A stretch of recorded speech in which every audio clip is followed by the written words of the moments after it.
Janangzu the Delushu. Oh, Janangzu, just turn them into Lushu. That'll solve all their problems.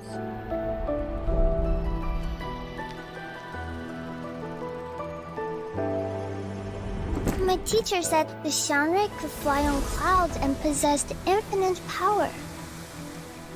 Ah, that's what you meant by no ult. Ah!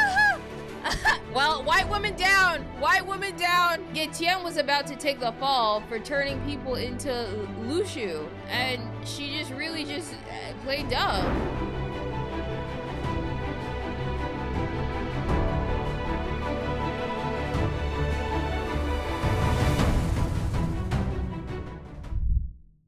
Constantine, I only have one request. Let the children go, or nobody gets hurt. Constantine, let the children go.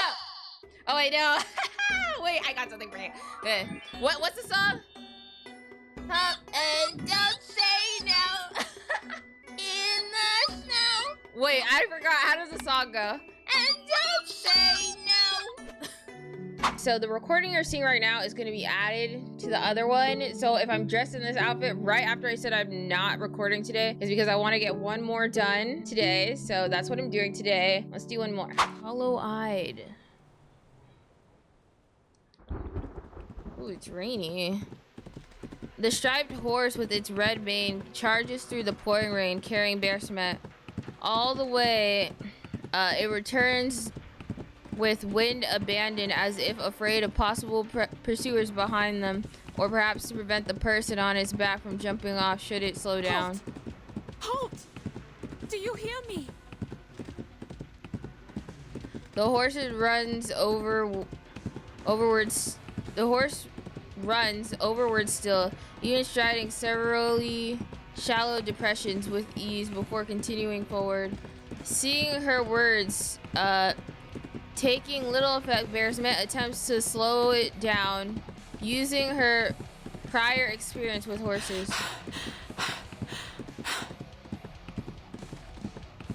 As she releases her breath, she lets go of the mane and replaces one hand in front of the creature's neck, while the other hand caresses the fur on both sides, adjusting to match the rhythm of its gallop. Easy now. Good job. She has somewhere to go. After taking another deep breath, she seizes the opportunity to vault herself off the horse and tumble down in a quick movement. Bear Smet falls onto the shallows, just as she intended. Sure, that did not feel good. The horse stops not far from where she lands and turns back. Ignoring the accumulated pain of new and old injuries, Bear Smet clambers out of the water, but her hand sinks into a soft mud along the shallow shore. This has not been the past couple of days have been really, I could not.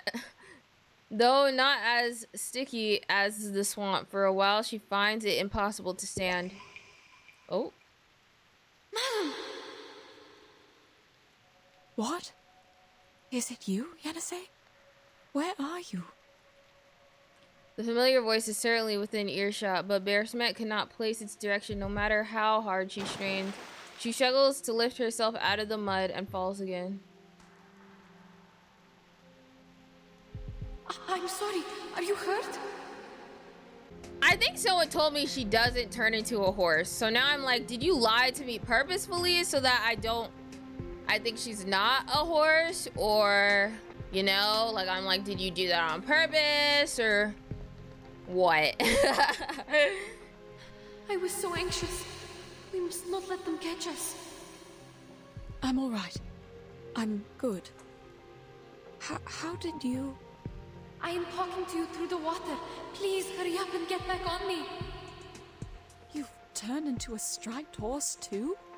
Or is this your arcane skill? I am not a striped horse, madam. I'm a Lushu. Both of them are arcane creatures, but not the same kind. And yes, that's my arcane skill. I can show images and a few sounds through water. I cast it once when we passed by the swamp in Tula, remember? Oh. What about the Lushu? What are they? Did Getien take you away and turn you into this? The strange term she heard before all begins to suddenly reappear in her mind. Bearsmet quickly associates it with her current The rain is condition. making too much noise. I can't hear you or the surroundings. Get on my back. I'm not sure how far they are from us. I don't hear any footsteps from grown men. Come here, child. Help me up.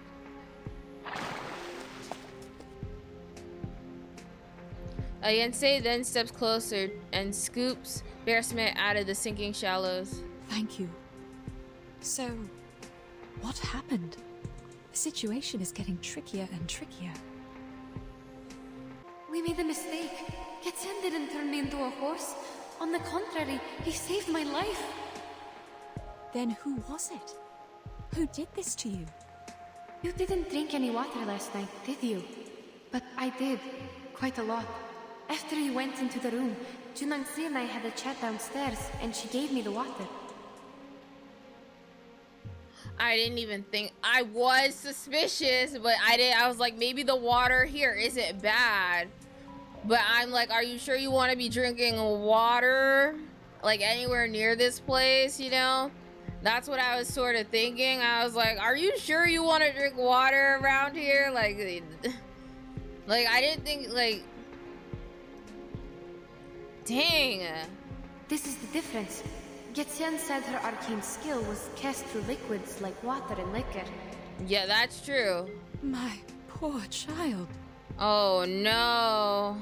I went upstairs after the chat. You must have been too tired to notice me at the time.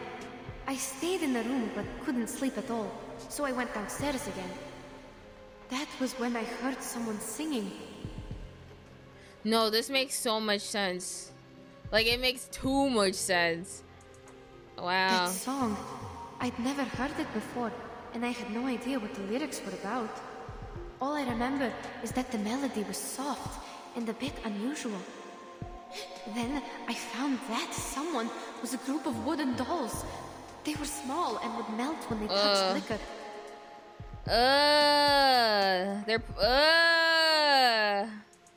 Yensei extracts the frightened journey. Oh no! So is she gonna turn everyone in the city into horses? Yensei extracts the frightening journey from her mind, trying as best she can to narrate it back in a calm tone. And there were horses in the yard, also humming the melody. They had red manes and red tails, just like what I look like now. I didn't know they were loose shoes until now. Their stripes glowed under the moon. But didn't you have a closer look at the Lushuo last night? I had no time to see it clearly, to be honest. Anyway, that chat I had with Junangsi was quite good. Everything felt so comforting at the time, so I don't understand. I don't think she understands either. Then, why are you different from the animals turned from Mr. Durian and the others? You told me they only have stripes on them, right? Yes. I have an assumption about that, but I can't verify it now. What is it? Scratching my eye. Yensei falls into silent reflection from a moment before answering Bearsmet. Remember the river our team found? Perhaps that was the lower course of the main river, and it included Junang's arcane power because the stream across her yard is near one of its branches. The running water might have diluted the arcane power in there. Usually, a stream of running water is like an independent settlement. It rejects outsiders by nature. Even I have been rejected more than once. The striped horses our teammates turned into could be an accident caused by an incomplete arcane skill. Those other striped horses in the Jitsu, are they too... Perhaps Junangzi had no idea at all that she somehow leaked her arcane skill into the river. As for the water I had, she must have made it on purpose. So their teammates aren't... But...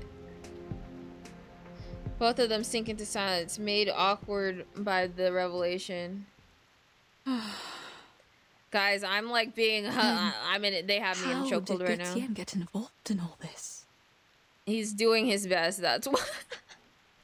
Last night, after he saved me from the wooden dolls. What were they gonna do?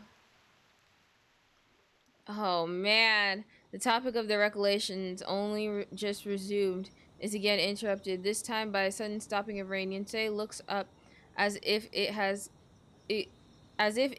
really ended. To confirm it as if the rain has stopped for good, it also means they'll need to keep moving to avoid being found. The rain has stopped. We need to find shelter, madam. Is she really doing this on purpose? No, child.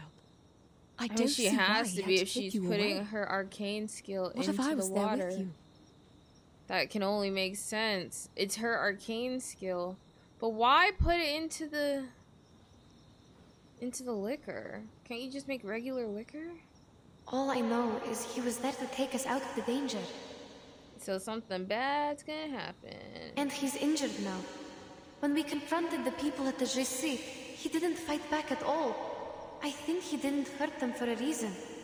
Yeah, because he isn't trying to hurt them. He's tired of y'all. If he really meant to help us, we must go save him. Child, all of a sudden you seem to trust this creature entirely. Did he do anything else for you? I mean, it makes a lot... what she said alone makes a lot of sense. Based on what we know, Gutian, Li Zhong, and Jin Nengze, they all seem strange. Yeah, but... Please trust me, madam. I used to think this way too. Maybe he's fooling us with a fake rescue. But he's not. He even showed me his arcane skill to win my trust. Yes, he read my bones. Can you imagine that? He gained information by reading my bones. And then he actually told me something I didn't even know about myself. Then how'd you know it was true? I'm kidding. It's probably something she can confirm. Okay. Dang. I am very much locked in. See what I see.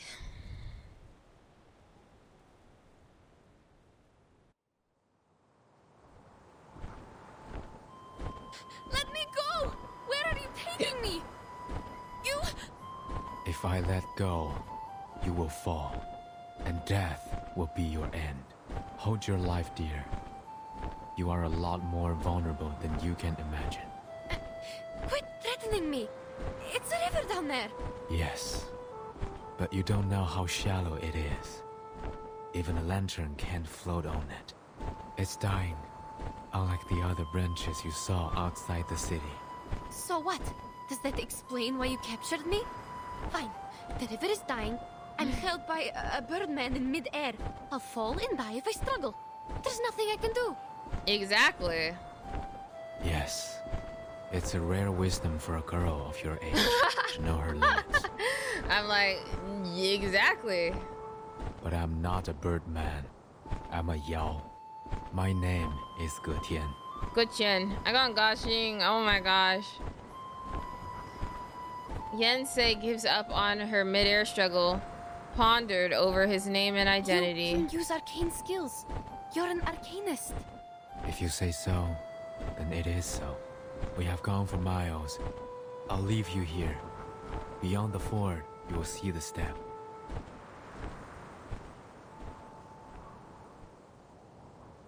I'm so interested. Oh my gosh. Gaching. Geishing. How do you say his name? Slows down just as... I'm done trying to pronounce these names, bro. Slows down just as he said he would, and after a moment he gently places Yensei on the ground, giving her solution. Given her situation, oh my gosh, she had not anticipated such gentle treatment. Guys, I have dyslexia. Excuse me. What on earth is your purpose? Like, all the words just jumble in my head. Why did you turn humans into horses? I believe you can commit much worse crimes if you want to. Are you doing it for fun? All the letters, sorry, not all the words. And then I read it wrong. Gaishin? Gashing is what I'm gonna call him now. Gashin stops to the side of a curved tree, growing like a bridge over the vines of a shallow stream, face heavy with a look of contemplation. The more you ask, the more mistakes you make. There is no such thing as a wrong question. I will answer one of the questions regarding why I turned people into horses. The answer is I didn't do it. Neither did I have that intention. Interesting.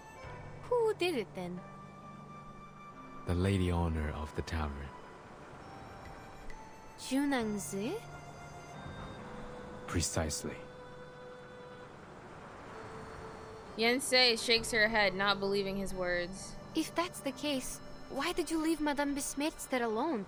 Do you really think I would buy your nonsense after I saw you take my teammates away? You saw the horse in the yard with the red tail and red mane, did you not? Yes, I saw. It's not a horse, it's a lushu. Or at least it looks like one. Lushu. I have never heard of it before. It sounds like an arcane creature native to the east. Yeshin does not respond. He only continues to contribute yet more astonishing information. It is a lushu. And also Jiu Niangzi herself. What? What? That thing is Junangsi? What you saw tonight was not real lushu. Those horses merely resembled half of them. I speak of the fact that Jiu Niangzi might be a lushu, a kind of yao, or as you would put it, an arcane creature. Oh, what? Your words sound even more complicated than those in the city. Is it because you are also an arcane creature, like the Lushu? Or you have a thing only the pure-blooded can understand? We're nothing alike. Lushus are xiangruis, born with red manes and white faces, covered with tiger's markings. In the books, Lushus are capable of casting arcane skill named the Shape of Will. It could be the same skill that Jiu Niangzi uses to turn others into Lushus. Do you understand? No. Yes, I'll try.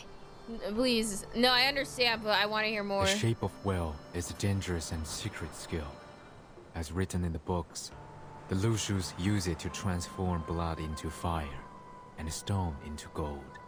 So, it's like alchemy. I'm unfamiliar with what you said, but Jiu Niangzi's power seems to be restricted. She cannot fully transform into a Lushu like a Yao could, nor does she possess great power. She's closer to a half Yao. Unlike other Lushus, she requires a certain medium to cast her skill, the Shape of Will. This is also why people did not recognize her. She's harder to identify. I'm just gagged. Junangsi. Half Yao. Is that another name for the mixed blood? Anyway, even if you're telling the truth, how did you know that? Is that why she said, "Why do you call me Miss"? Maybe. It is within my bloodline. I thought maybe her name meant Miss like Miss. you find your but- direction through the water. I read people through their bones. How did you know my... Wait, you mean you can read people through their bones? That makes no sense. Sorry, What my can one's hands physical condition get tell sweaty. you? I'm telling you, my hand is overheating right now on this mouse. Many stories, many sounds, even if I was never there with them. Such as you, the markings on your bones resemble an open net, yet it captures nothing. You are away from the waterless land where you once lived, and to this day you are still wandering. What? The girl's eyes widen with astonished disbelief. You will travel far many times in life and turn homeward, like the migratory birds, until you find your lake. What on earth are you talking about? Have I mistaken anything? I should hope not. Yeah, Forgive me. he's like, that means I'm getting I have rusty. long since stopped reading others' feelings and put them into words.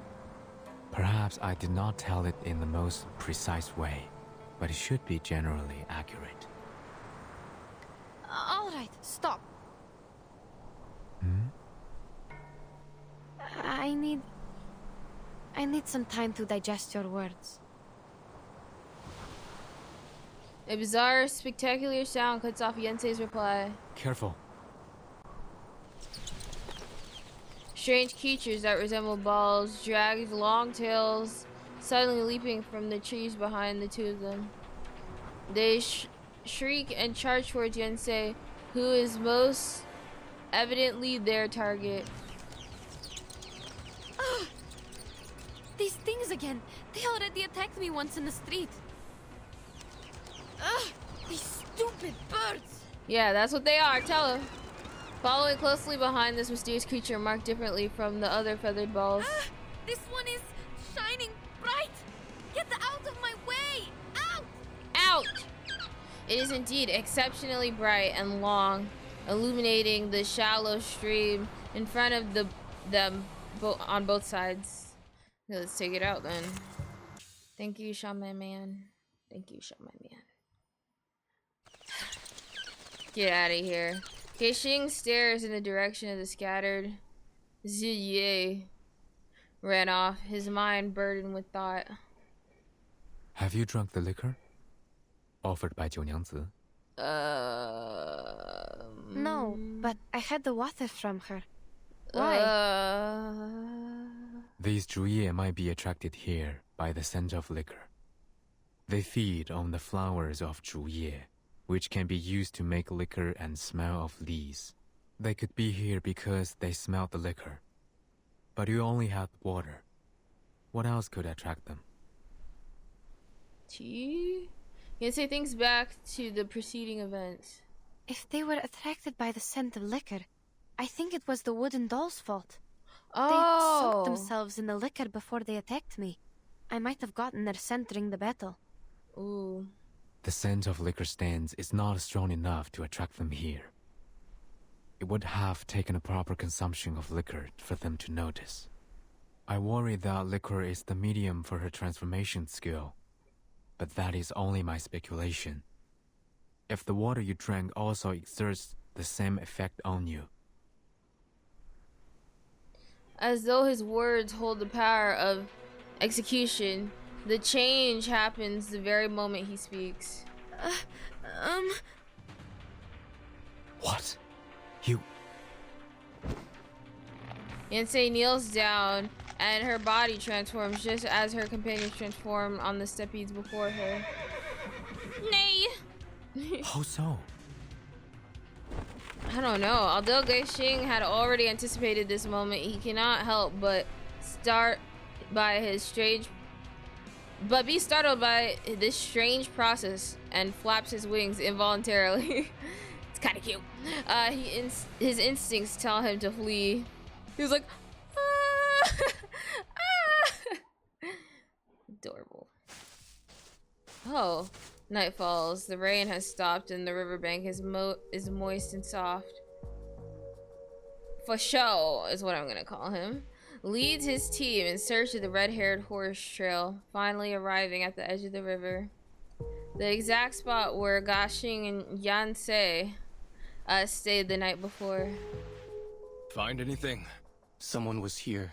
Wait, so won't you all turn Seems into like horses? A horse with a female. If she makes tall y'all... and thin. Y'all all are Not a gonna turn into horse, horses, though. But a foal. Look carefully. The footsteps are smaller and shallower than a horse's. Where are the end of the tracks? The river beach ahead. The track stopped 3 meters away. No, not a Yao. We can tell where they Lushu? went. That can't be.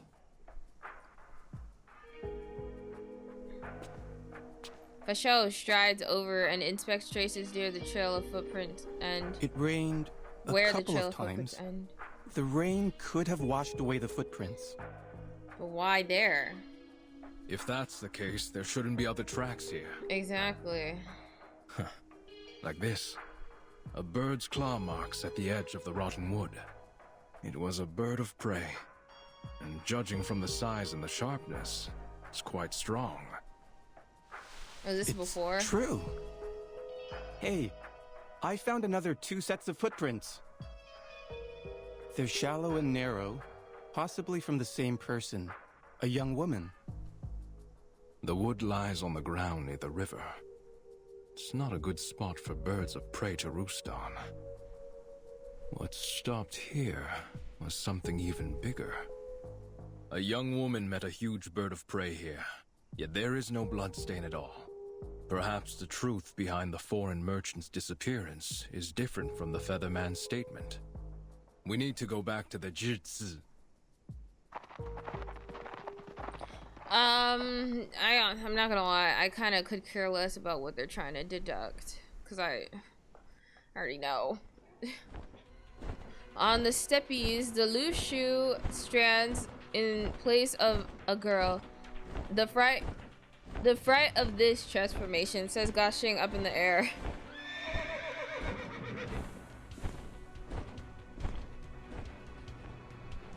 I don't know. I wouldn't even trust the water from her.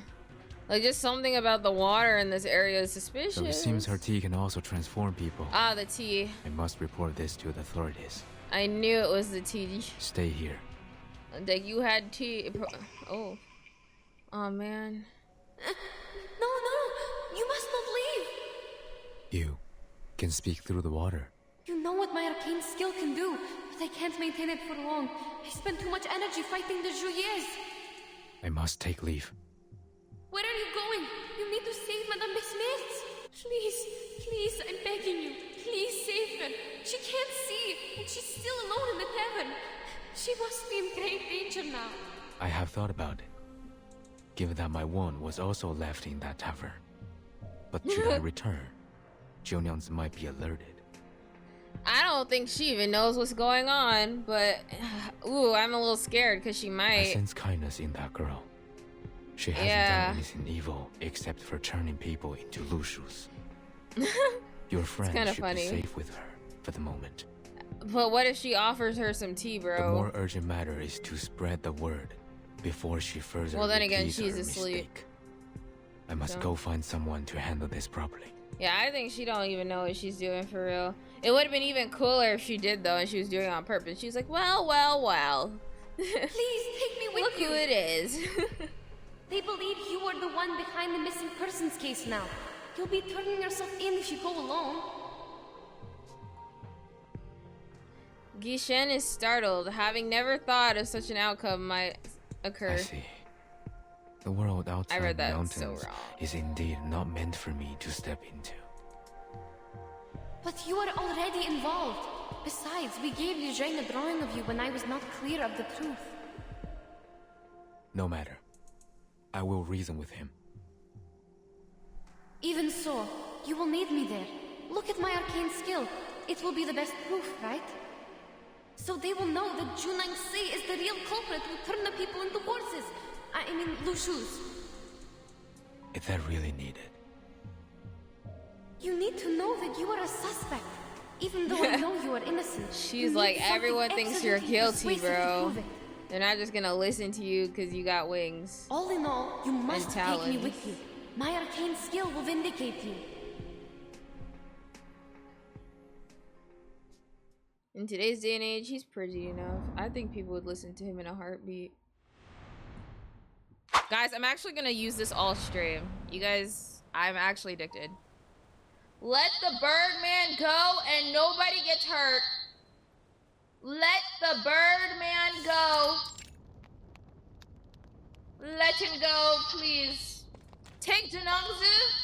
She's a menace. Oh, by the way, guys, before I continue, this is added to the recording you guys are seeing now. Okay, I did record a little bit after. That's going to be added to this video.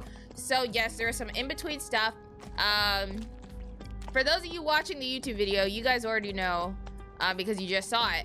But for y'all watching on stream, The person who took Bersmet was Yense as a horse, as she revealed that that Janongzu is a Lushu, and subconsciously, without even realizing it, she's turning other people into Lushus, which aren't horses. They're kind of like what Geshin? I don't know. They're kind of like what he is, but like not as cool. And yeah, that's what happened. Okay, and so we need to take her down and skin her alive. I'm sorry, that's not funny. Okay, only vagrants and outsiders wander the streets on the eve of the Dusho festival. In front of each threshold, sparkling fires burn below colorful decorations laid out in the dark night, peering out at each other from across the sandy gravel roads that have not yet dried from the rain. Beosmet and Yensei continue to advance towards the... Guys, I don't remember how to say any of this stuff. Just as a note, maybe unintentional spoiling. The final beast and plant. Okay, beast and plant. So it's okay if I use plant. I need to look at the weakness chart.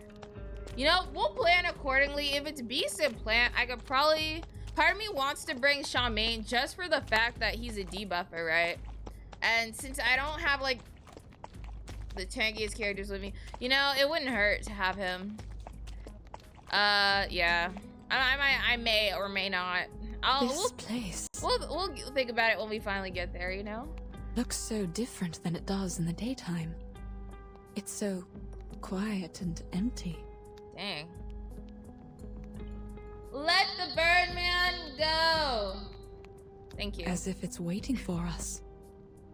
Is she gonna pounce? Hey, Janongzu, put your hands up. Like, I'm ready. The frick? Like, put your hands up, girl.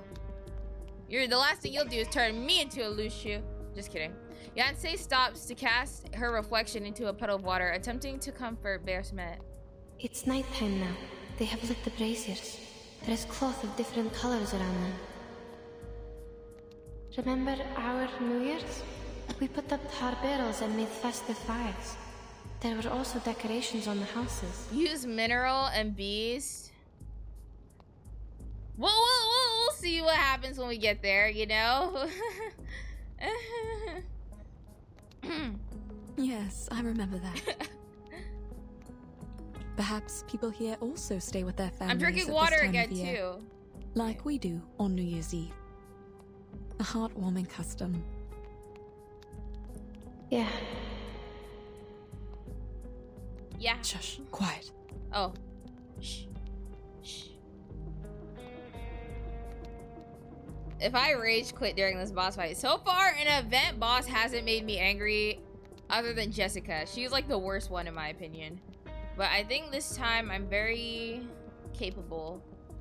I should probably level some people up to insight level 3, huh? Like, that would be a good thing, other than 37.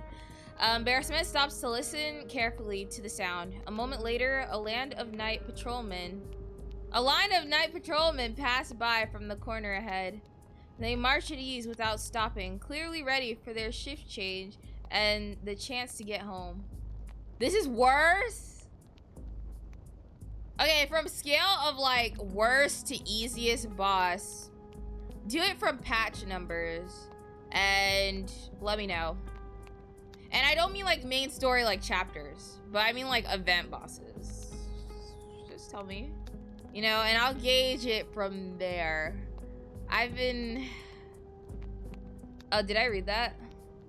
It isn't until they disappear completely that Yonsei figure reappears in the puddle.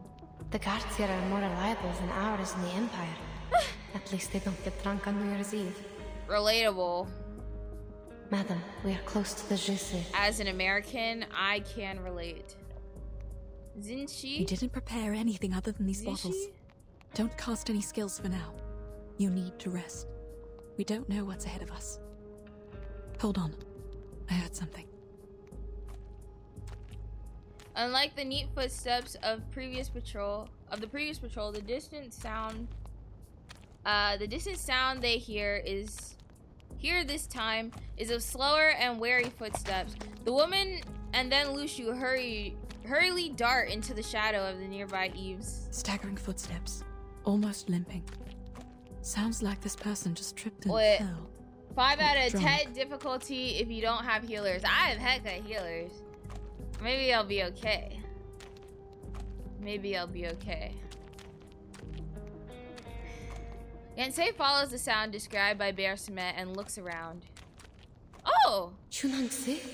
What is she doing here? Janangzi! I say Z. Why are they saying Janangzi? Okay, I'm gonna say Janangzi, but hey, I'm gonna get my... Not far from them, Janangzi hobbles along. She takes 1 step, then pauses, 2 steps, then pauses, and finally stops as she prepares to turn down a narrow alley.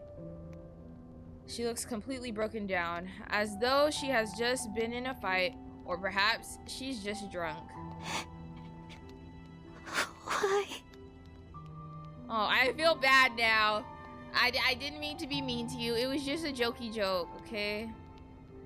They can hear her talking to herself in the darkness, her voice echoing intermittently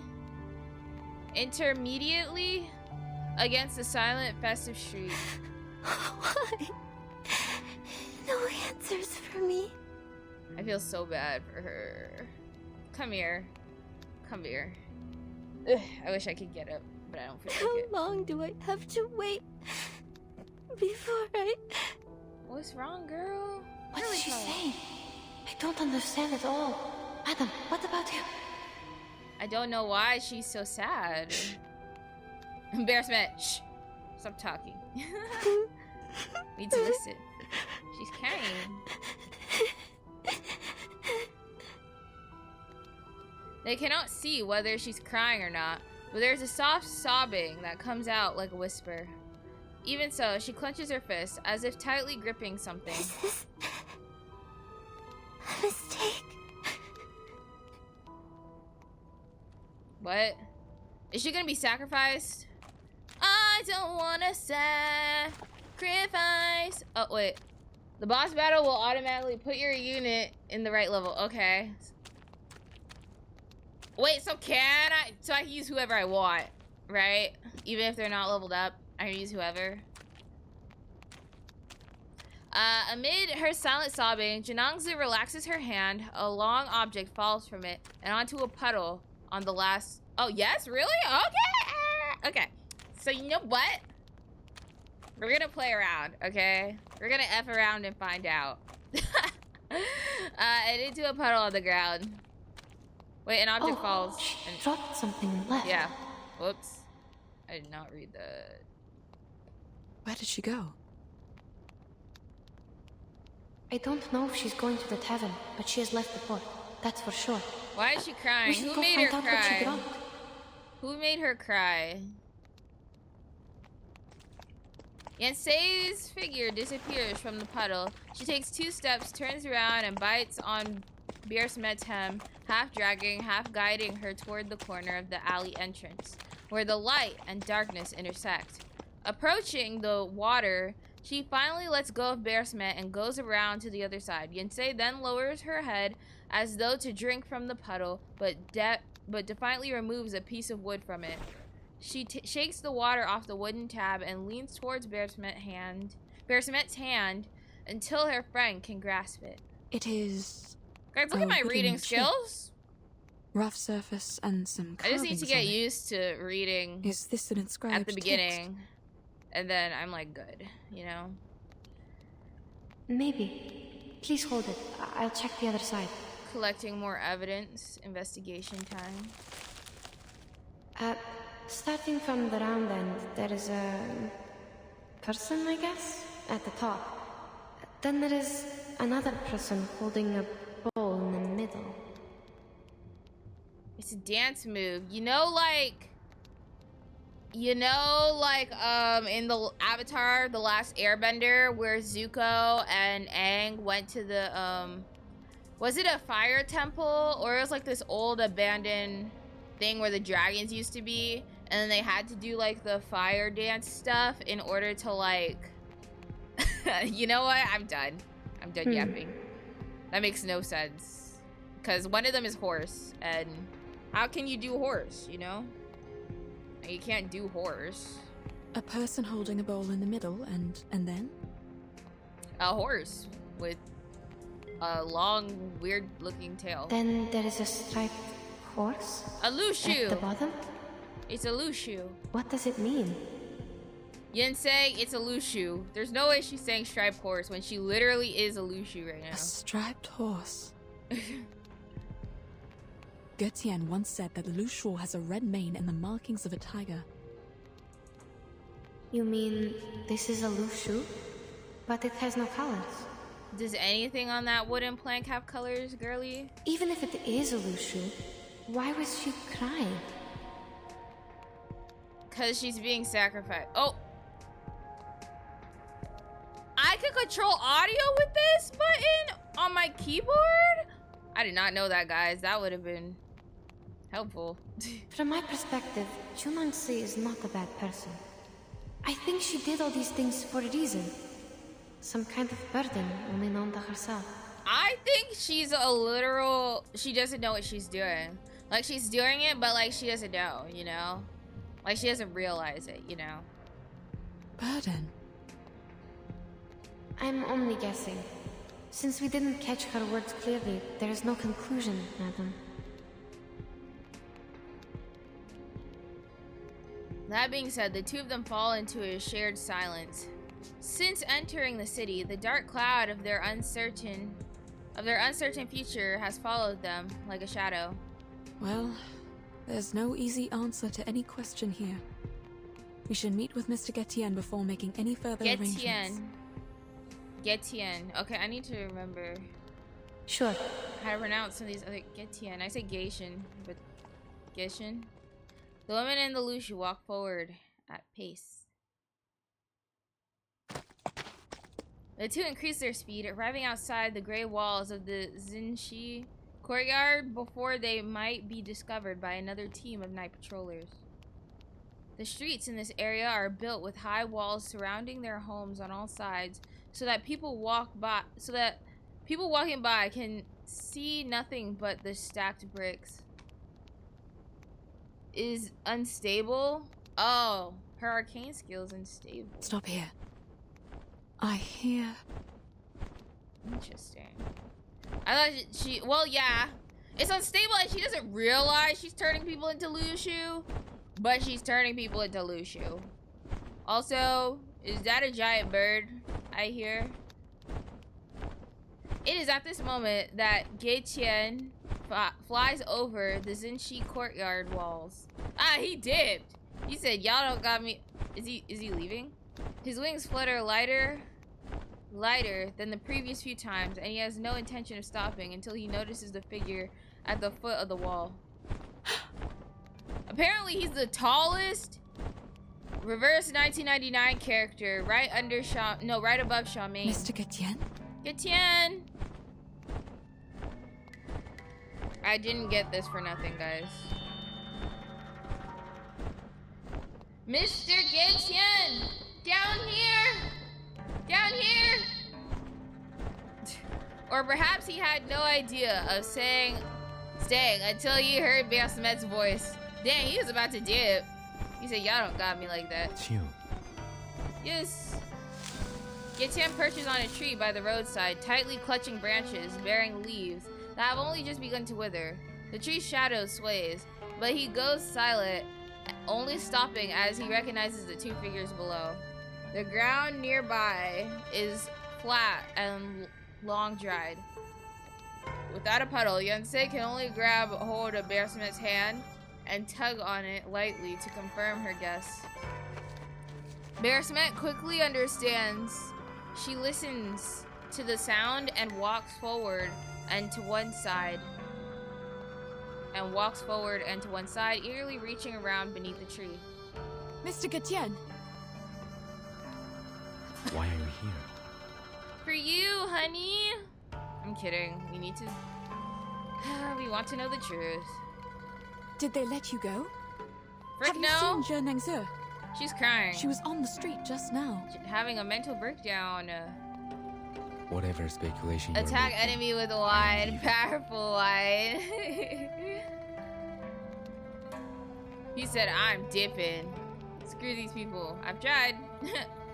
Womp womp. Leaving? Are you going after her? Spoiler? Should I read the spoiler? Like, now I'm scared when I see spoiler. I'm like, should I read it? Should I not read it? To read or not to read? That is the question. No, I was not meant to be here in the first place. It's only natural that I should return to the mountain. I'm reading it. Oh.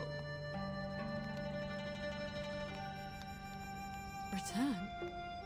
But we're not done with Zhe yet.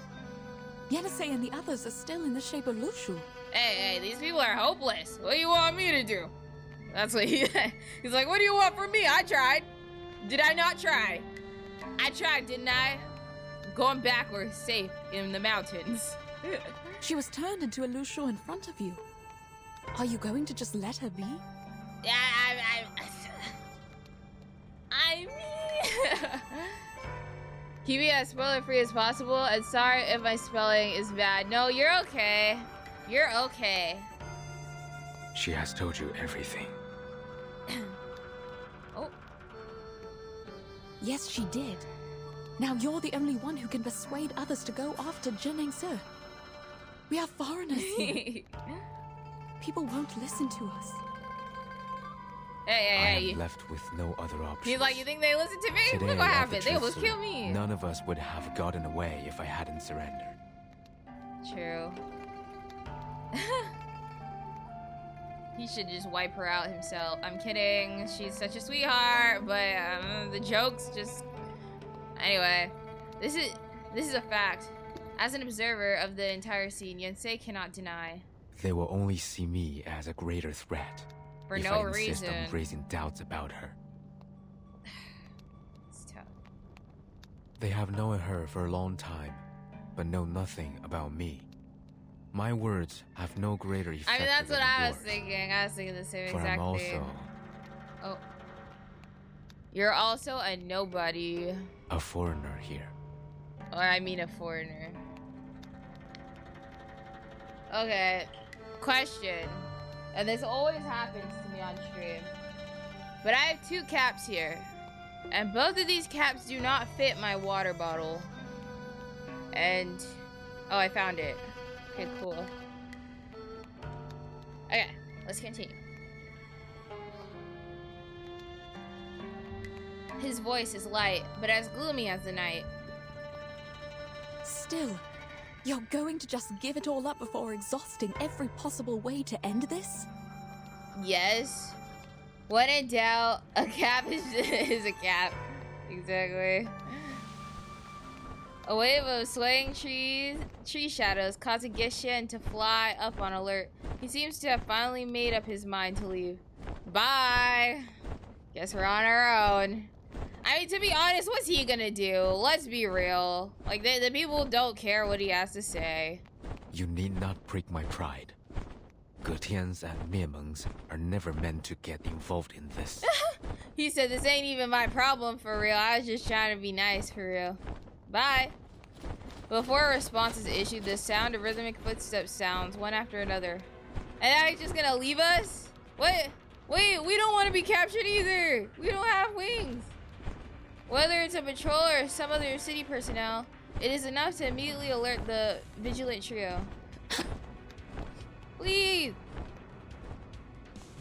Gitting. Or is it Gitchen? Gishin? Gitien? Gitien. Though does not leave. His actions are seemingly not in line with his work. With his tongue. Hey! I knew you wouldn't leave us. Coming. I knew you wouldn't. I knew it. You knew what, bro?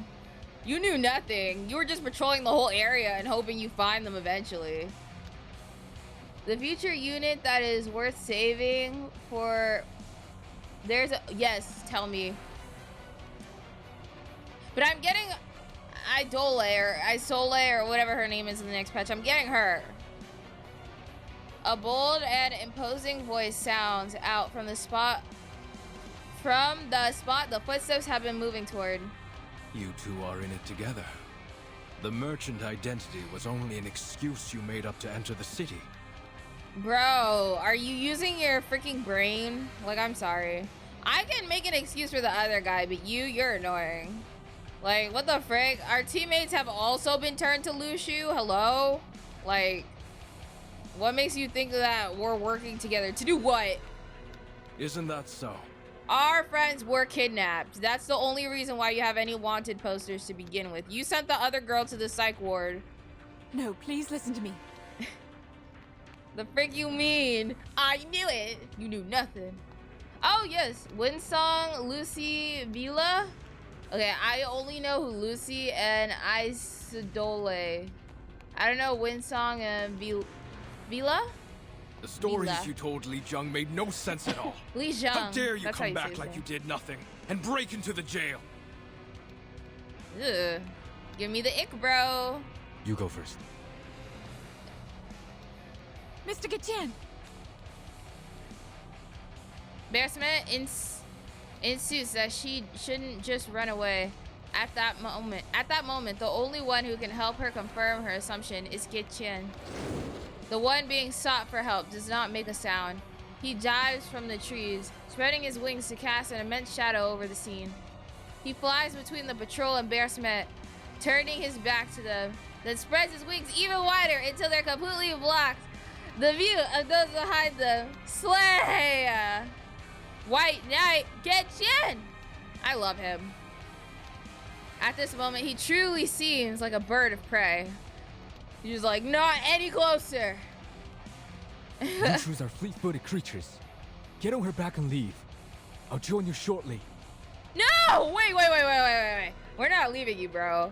Okay, we're gonna sort this out right here, right now. We're not gonna leave you. Not again, Gatien. Unless... Go! No! Don't you run. Catch them! No. Oh, no! Frick, I hate Falco.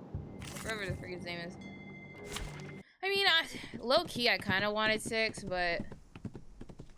Satoshi? What character? Describe them? I feel like names, I don't really know some of these characters' names for real. I feel like you have to describe them. What are they known for? Like, what is their iconic moment? And thanks to Gatien, right? The two successfully run from the neighborhood and arrive at the shallow shore on the city outskirts where Yensei is now stopped twice before. At this moment, the night seems to have become even darker without a single star to light the sky, and only faint moonlight trails scatter along the riverbank. They're screwed. It's been quite a while. Is he? I forgot the right spelling, and I'm referring to... Oh. But the rerun will come back soon? Okay. I'll have to pull.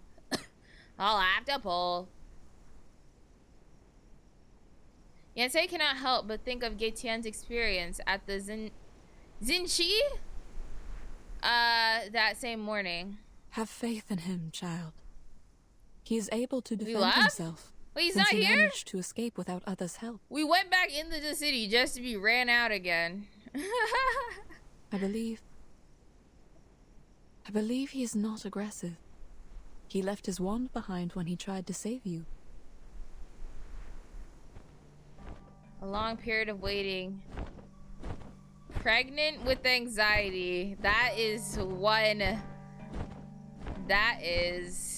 an insane description. That is crazy thing to say. Pregnant with anxiety. Have you guys ever been pregnant with anxiety? I've been pregnant with anxiety. I'm gonna use that from now on. Anytime I'm anxious, I'm like, I'm so pregnant with anxiety. I've just never heard someone use pregnant as a descriptive word for full. It's finally broken by the sound of flapping wings. The neighborhood can hear you. Hey! Hey, over here! Geshen crosses over them and stops along the twisted vines, folding his wings and tightly gripping the edges of the tree with his talons. The garment on his head must have split during the fight, and now fully reveals his previously covered expression. One both baffled and tense. You're here. Isn't he handsome? You seem fine. He's so good Do looking. you still intend to leave? Or have you changed your mind? Bearsmet's a real one. You know about the free 6-star? No. Bearsmet follows the sound of movement, turning her head towards Gaetien's landed. Nope, although the closest thing for me being remotely pregnant, just for context. Ah, okay. Might be the closest thing. Okay. That makes sense. I mean, I don't think anyone ever uses, like, pregnant as a descriptor. Now, will I ever? I'm gonna start using it for sure. I don't think anyone's ever gonna use pregnant as a descriptor, to be honest. And I never want to hear that again. Like, that was kind of, I was like, pregnant? Pregana not. Not currently on. What's HRT? I don't know what that is. Sorry. Pregonanant. Did I read this? Bearsmet follows the sound of movement, turning her head towards where Gaetian landed. No. I probably read that. I'm here for one last thing. He is so handsome. My goodness. When I was imprisoned in Zhici, I heard that Zuchu. Jiunyangzi would hold a banquet at the tavern Oh, tonight. okay. And the Fa Cao was also invited. Well, hopefully you get that soon. You're I'll take always the opportunity welcome. and get those half Lushus out of there. Please wait a second, sir. Yes? He's so handsome. Like, every time I look at his face. Every time I look at his face, I just fall in love for the first time again. We're not going anywhere. Like, I We have must to make a release tier them list, from the guys. I arcane think it's skill about and bring time I them make a back. tier list of very good looking, very hot reverse character. I should make a hotness tier list. Like, Kumax? Kumax make one? I want to make one, to be honest, because he's beautiful. He'd be up in S tier. Him and Charmaine. Hot man on screen. Type minerals. Sub DPS. Vampire girl. Don't know her name. Does she have brown hair and red eyes? Question. If you don't flee tonight, I'm afraid there will be no better chance for you to leave.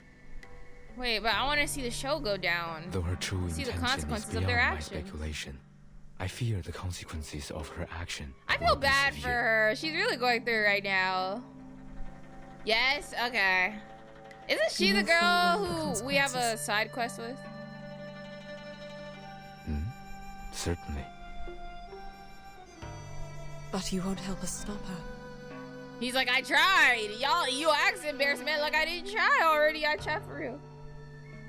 That is not my problem to address. I have done my part. Well, since Then we get why her did for you help us free, get rid of the soldiers and offered to help again? because the question surprises Gaetian. He had never thought about it until that moment. He lifts his wings, forming a posture similar to cup his face, sinking into contemplation. He's so cute. That's just not my problem. That is exactly what he's feeling. That's just not my problem. After a moment, he conjures up an explanation. It doesn't suggest my further involvement in this matter. Yeah, exactly. Like Chikuseren said, that's just not my problem. You are He was saying that contradicting this whole your own time. words, sir. You know what? I think we can all figure out the lesson we're trying. You know, I like looking into things. I feel like it's so obvious that there's so many times where these characters have been sort of hurt by other characters, but they still choose to try and help them. Like Bear Smet on how the people who turned into horses, her team, they were literally about to ditch her and let her die. But she still tried to run in and save them, even because she thought they were gonna get eaten. And now Gei Chen is, he doesn't like the people either. But like low key, he's like helping. And then it's like, Janangzi, after, Gei Tian accused her, or like brought up accusations, she still wanted to understand. Like, I feel like she wasn't even mad at him. She was mad for a second. 2.0, we're going to San Francisco. I saw, we are. I thought it was gonna be a Regulus patch, but it's another Matilda one. I love Matilda, but I want one where I can play as Regulus. Gaten lowers his head and looks towards the... Okay, I need to lock in, guys. I'm not paying attention to the story. Gaten lowers his head and looks towards the dying earth near the embankment out across the river calm surface. Very well. I'll put it differently. Look at the street. There is one? It is okay, empty tonight. unlocked. Tell me which patches do I get to play as Regulus? Okay, locked back in. There was a Locked back time in. when people sent lanterns down the river on New Year's Eve. Even the simplest lantern would glow like the moon on the water.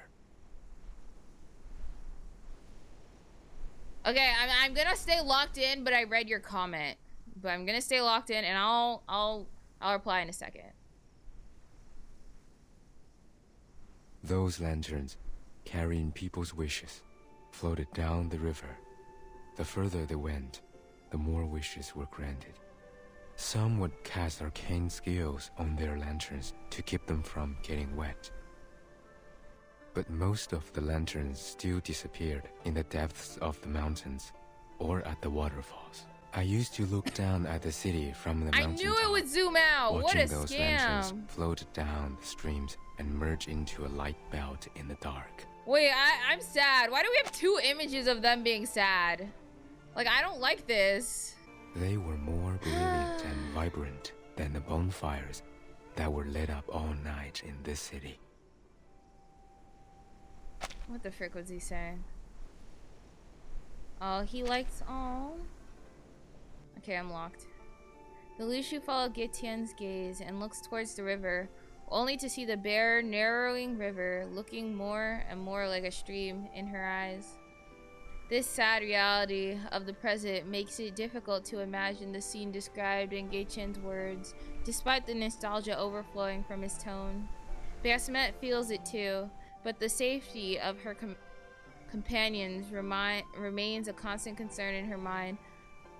Bro, Basmet is so cool. I love Basmet. Even though they were gonna leave her out there to die, she's still so worried about them. I'm sorry. I hope they drop them into the freaking pit. I hope they make their friends. You know what? I was about to say some terrible stuff. I don't hope that they make them jump over the bridge.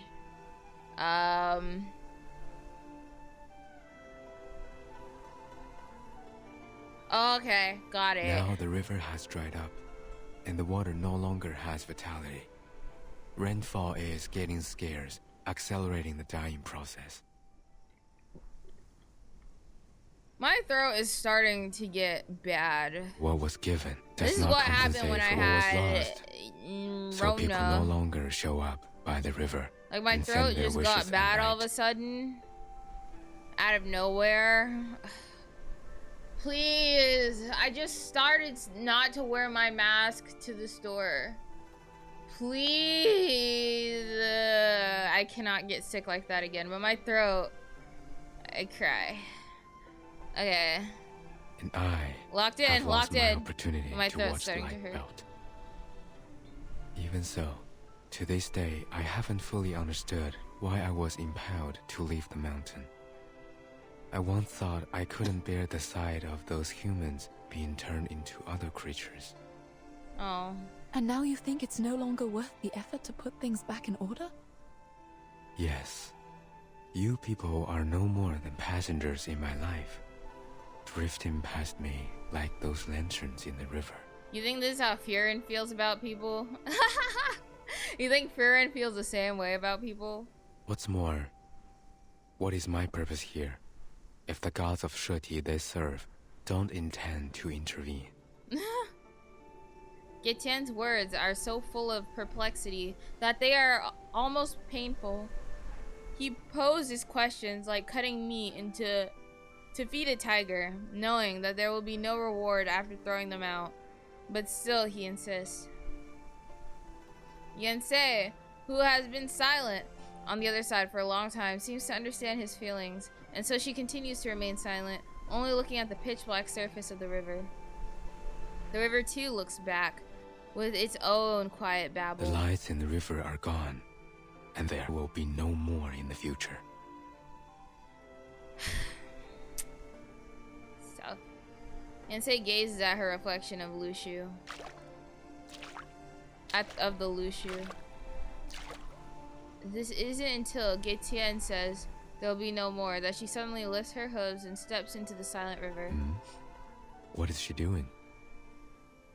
Of course, Besmet can also hear the sound of her entering the water, but she only shakes her head. She knows what the girl is going to do. The moment has arrived for her to offer her Even assistance. shallow water could also be dangerous. Trust her. She knows what she's doing. She's dancing.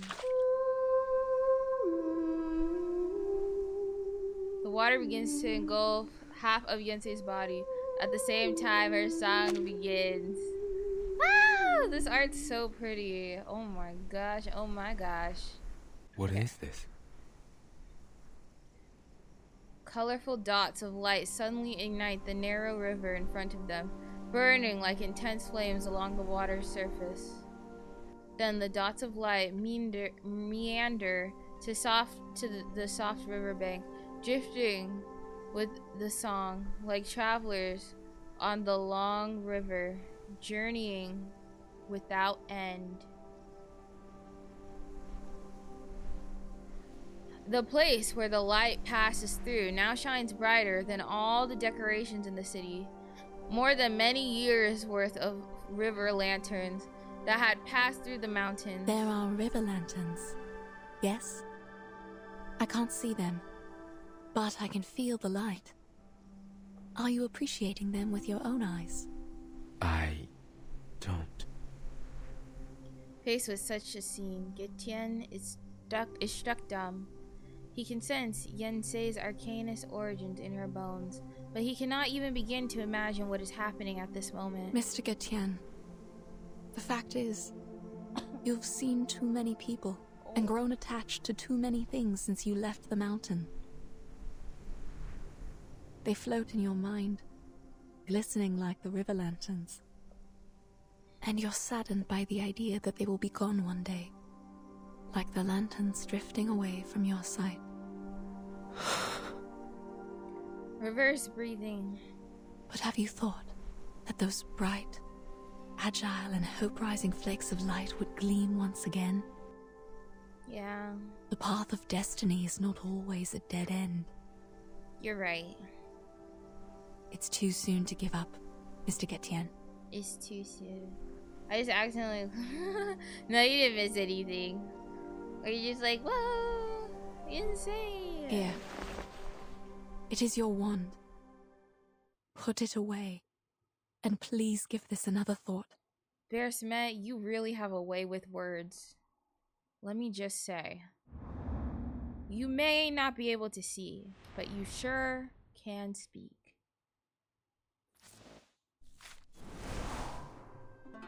Not the boss fight yet, get wrecked. Sorry, that's... It's New Year's Eve. Uh-oh. It's time. We're out of time. In the tavern courtyard at night, the sky is still gloomy with the promise of rain yet to fall, and mist shrouds the heads of all present. But the festive atmosphere of the banquet seems unaffected, and the damp mist is easily dispersed by the clamor and high spirits. Someone seems to be doing mentally well today. Hey!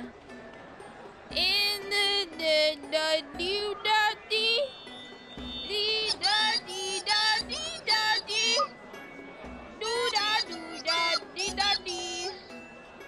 Oh, 九娘子, you are welcoming us at the door this year. No. Don't say no. Because Li Zheng said... Oh, welcome, guys. You're all here. Don't say no. What's going on? You seem absent-minded. Here, 竹叶 flower seeds. I know this is the only flower you would use to make liquor. And here are 2 festoons with auspicious deer patterns. Not a fancy kind, but I made the pattern myself. Put it on the wall if you want. It will look as lovely as the horse paper cutouts you gave me last year.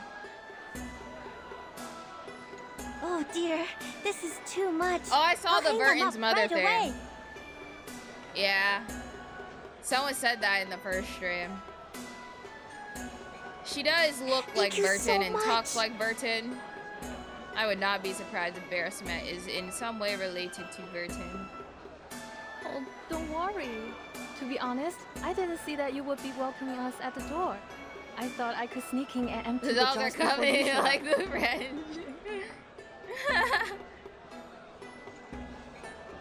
Most had intended to spend the festival at home, but now they gather here, and the generous invitation of Jinangzi, the golden colors of the courtyard displayed for all to see, punctuated by the delicacies and fine liquor to offer. Don't say no. That might have hurt your ears, guys. Almost every corner is filled with people who scattered about the sand in the desert. With status and age aside, all nations are formally cast to the wind. Notions. 1, 2, 3, 4. Girl, cheer up! It's New Year's Eve. Jinangzi. Wait, I used to say Jinangzi, or did I change it to Jinangzi? I swear I heard people say Jinangzi, and I forced myself to say it like that. 7, And don't 8, say 9. no. Huh? Sorry. Sorry. I'm done. I'm done. Everyone is here. Like, I Not want sure to hate about him, that. but he's just such a I nice haven't dude. counted them up yet. Like, I can't hate him for trusting her over Gitya. That might be Fa Cao. His family is here. His name is Without Falco. him. Cause he, for sure, ain't on the good list this year. Is he still patrolling? This late? He's being Is a he menace still on the looking for street. the foreign ladies? Perhaps. But it is not polite to keep other guests waiting. Yeah, we should really reprimand him when he gets back. I see. Then let's start the party first. I'll save him his liquor. All right, everyone. Everybody, don't say no. The hostess has a toast to make. Ooh, toast? Please pay attention. Okay, Thank you. let's make a toast. A toast to the ones we love most. Jinangzi stands up above the crowd, hoping that everyone can see her.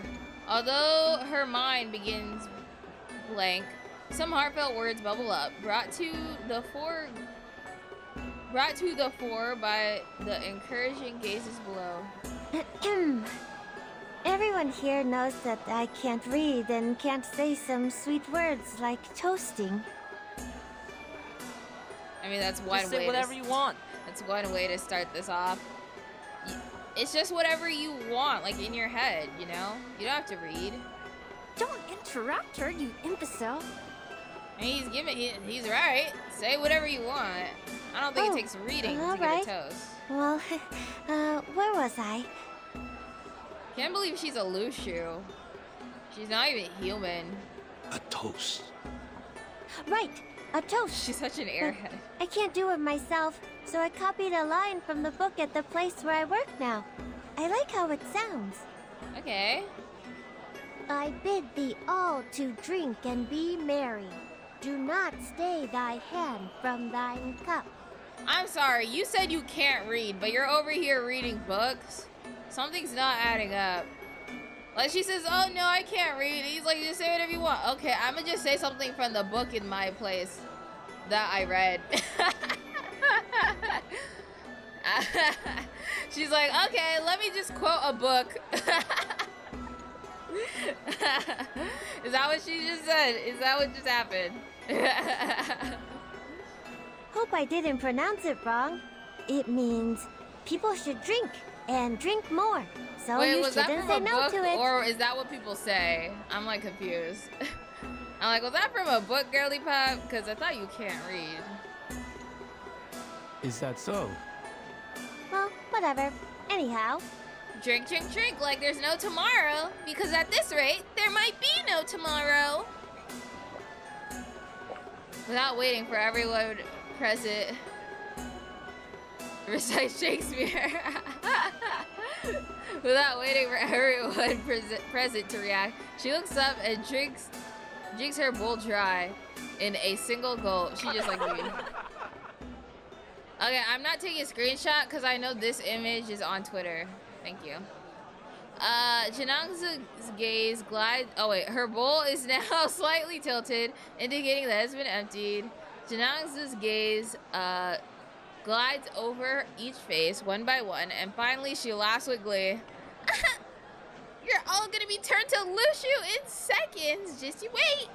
Bottoms it's too up late. and fill your cups. Cheers! And don't say no. Soon, the cry of cheers begin to echo through the courtyard, one after another, rising wave by wave, until even the festoons on the eaves are shaking. Cheers!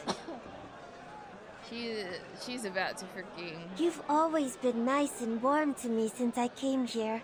I can't do anything in return but host this feast. Like, it's so sweet, but they're like all about to turn into Lushu. Hope you enjoy the liquor and the dinner. I wish you a peaceful New Year's Eve. May all of your wishes come true in the coming Shuori. Yeah, I also hope all your wishes come true. My wish would be not to turn into a Lushu. Li Zheng, do you have anything else to say? A peaceful New Year's Eve would be enough. Oh. Peaceful New Year's Eve. Stop jinxing it, guys. Maybe you guys should knock on wood or something. Peaceful New Year's Eve. Oh, guys, I don't... Peaceful New Year's Eve. Yeah, woo! Peaceful New Year's Eve. Lei Zheng sits among them. I know that. Is that how you say his name? Sits amongst them like a kindly old man from the neighborhood rather than an imposing governor. The crowd loosens up once again shortly after he finishes speaking. The sound of clicking cups and tapping chopsticks continue to rise and fall. You did a good job with the toast, Zhou Liangzi. Looks like you've learned something from those love poems. You must have read them unconsciously after you stuck them on the wall. Girl can read, I'm telling y'all. She's an imposter. She's not real. She can read. She's just faking like she doesn't know how to read to fit in. Because it would make sense for her not to know how to read, but like, she knows how to read. She's been quoting stuff this whole freaking chapter. No, this whole chapter. This whole 1.6. Attack the line when dull meta machine gun missile dot meta. Oh please, that custom is no longer popular in our neighborhood. I'd rather transfer the poem onto a kerchief and make a purse out of it, just like Zhou Nyangzi did. It draws so much attention on the street. Dang. Actually, I still can't read what they write on the purse. But the characters seem beautiful. Girl, I know you can read. You're not fooling no one with that. What about the one you recited during the toast? You sounded really fluent. Who taught that to you?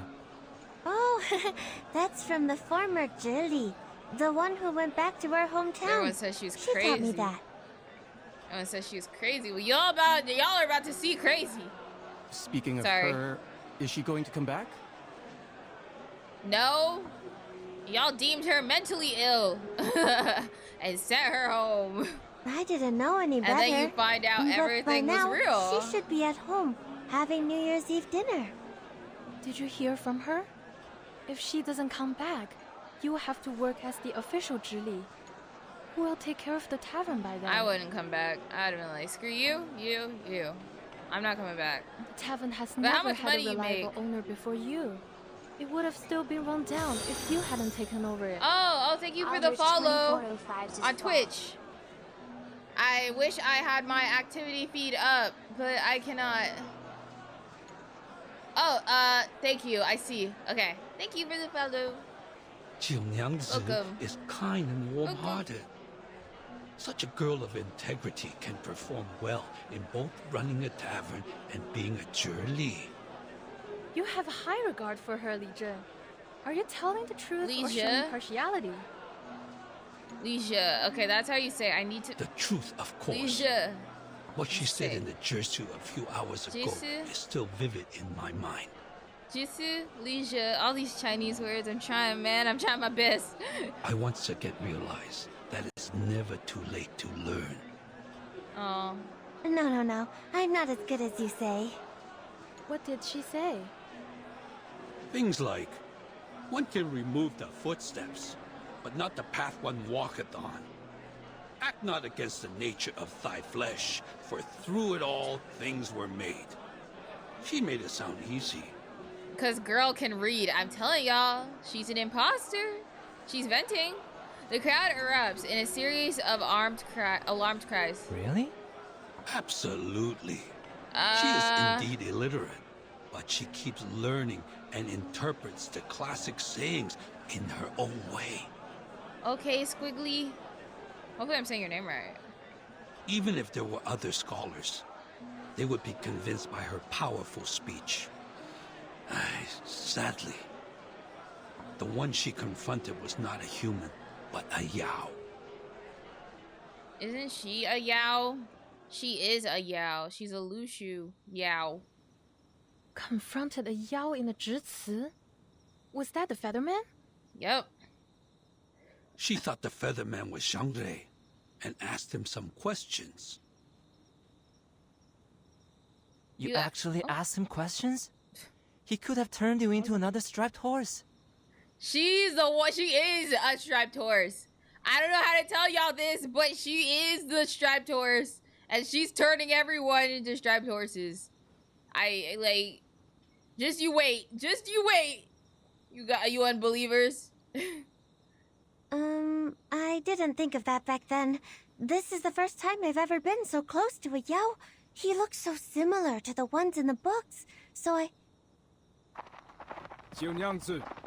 Oh my gosh. Basho, get out of here.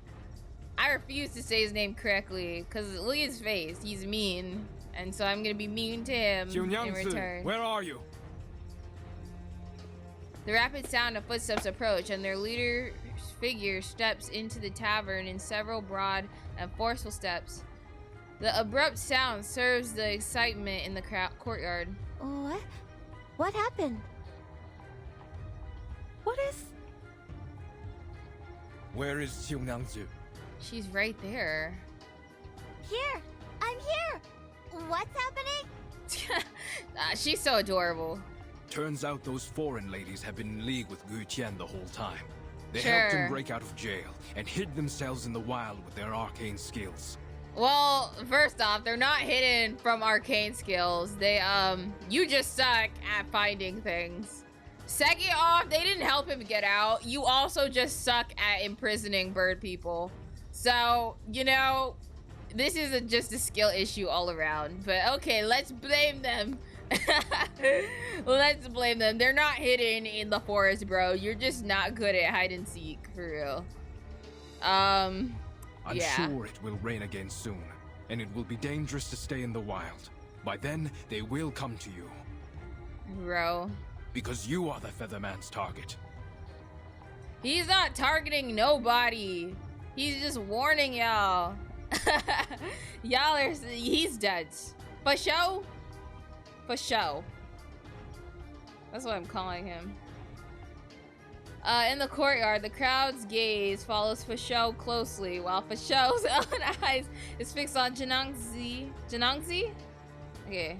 They realize how that some word of resistance is on her tongue. What?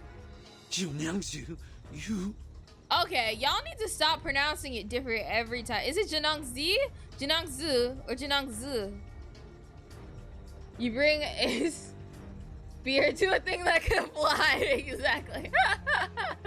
What'd they do? Put him in a box and left the freaking roof open? They probably just put him in like a cage with just walls and no ceiling, and he just flew out, and they're like, he escaped! They helped him! A blind woman and a horse helped him escape. Please. Please. I think at that point, it's like a skill issue for real. You must leave here. You can't stay in the tavern. But it's my tavern. Why am I leaving my own place? Tell him. You are in danger. Since You Guru Chen all was are able in to break out danger. of jail, he will for sure be able to break into the For sure? Jitsu. For your safety, I will have my soldiers escort you to the government office. Bro, she's not, bro. I hope you all turn into Lushu. And then you're like, oh my gosh, I wonder what turned us into It's Lushu. the only safe place now. You hard-headed. I'm kidding. No, I'm not leaving. He is neither a Xiangrui nor a strong Yao. Why are we afraid of him? Yeah, she's a Yao. I'm talking to one. The sound of wings cutting through the air overlaps the end of Janangzi's question. The new arrival spreads his wings like a dark cloud, blanketing the courtyard's colorful decoration and dazzling Watch out! lights. She's right. You need not fear me. This lady owner of the tavern is the bigger concern here. He's like, guys, I will tell you one final time. This is her fault. She's a Lushu. Formation 1! Get it to your first formation, okay? What are you gonna do? Wind breathing, fire breathing, sun breathing? The frick? The well-trained guards surround the tavern, and the sound of running, trampling feet echoes through the courtyard. I knew you would come for her. Where are your accomplices? He's like, Are you the vanguard of the team? Turn, Yan, say back, please. Zhou it's not too late for you to stop. But I think, like, she doesn't know what she's doing, so, like, she's not playing dumb. She just doesn't know. No more turning people into a Lushu. Too many people have gone missing because of you. This information, unknown presence, hits like a stone cast into water. Questions and whispers begin to circulate through the crowd like ripples in a pond. They forgot that he can cast lightning. Turn people into a Lushu? But the wanted poster says those are striped horses. What is he talking about? Well, the Birdman, I would believe the Birdman about Lushu, to be honest. Janangzu looks up into the air and stares straight at the looming figure of Geichen above her.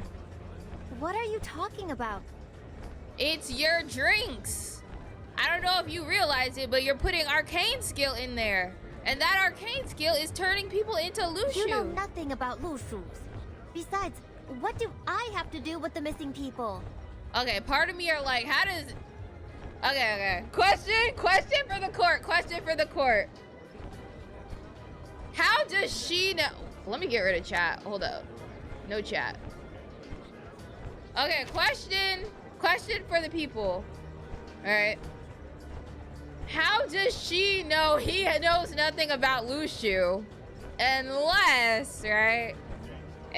Just speculation, right? She's a Lushu herself. I don't know for sure. I don't know nothing. But you know, and you know more about Lushu than Getian, the Yao. Let's keep going. He's talking nonsense, right, 九娘子? She don't know. Save the talk. Catch him first. Okay, y'all chill. Chill for a second. Wait, guys, wait. Oh no. I'm looking side to side, up, down, left, right. Uh-oh. Can I get any more prayers? No. Why are prayers so expensive? I haven't even like unlocked these yet. My goodness.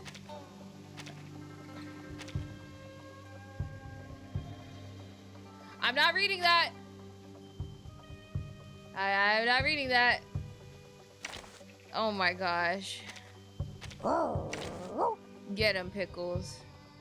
I guess you can come. Just one thing. I will be home by 10. Whatever. What? Why am I still fighting Getian? I'm sick of this. No, we're on the... We are on his side. Why? I'm Yonsei. Why am I fighting Getian again?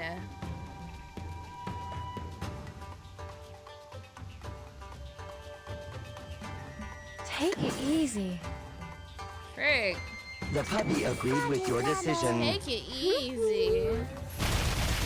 Oh gosh. Oh gosh. I mean, to be real, these people's resonance are booty butt cracks. Woo! That's nice. It's pretty. Let's see here. So does her debuff not debuff? Inflicts 1 round of nasty wound on the target. So it's just a kind of debuff. It's not an actual debuff. Frick you, Eternity. You're just here for the vibes now. That's a good idea. Try for free. Try for free. I said hello. Why am I fighting Getian? He's so beautiful. I love you, Getian. No one can ever make me hate you. Take Sure. it easy. Whatever. My child, here's something fun I for don't you. even want to fight him. I don't even have good mineral characters. Eternity's definitely not one of them. The puppy agreed with Girl your decision. cannot hold her own. Wait, I kind of want to see him ult. You ult. You're so beautiful. Okay, it's time to go, buddy. Why not? Oh no, these aren't even the same cards. Time to go, home slice. The puppy agreed with your Sorry, decision. man. Lowers heal, nasty wound, lowers the enemy to... Really? That's what that does? It's time to say goodbye. I'm nervous. I'm very, very nervous. Come true. A wish come true. I am scared. Scared. Y'all need to stop scaring me. Please. The uninvited guest is not willing to attack, even in his own defense. So a one-sided battle ensues. This is only natural that the side resigned to only invading will eventually lose. Yep, that's the truth. Surrender and dispel your arcane skill. Turn the victims back to who they were. You're talking to the wrong person to dispel their arcane skill, my man. You are talking to the wrong one. Turn around. At this moment, Bearsmet and Yensei rush to the edge of the encirclement. The communication arcane skill that Getian cast on them earlier is quietly translating the words for the people. We will put an end to it before the Shuori. Okay. But I don't possess the power to transform people from one shape to another, and thus cannot turn them back. Tell him the truth. Tell him. You're asking the wrong one. That's right. Tell him. Tell them all. Tell them all. Tian struggles to hold on to the rest of the eaves, still looking directly at Jinangzi with some hidden meaning. But I'm gonna say Jinangzi. Jinangzi shows no hint of understanding, simply looking back at placid anger. Her look is so forceful that it's almost a glare. He's looking at her and she's just like,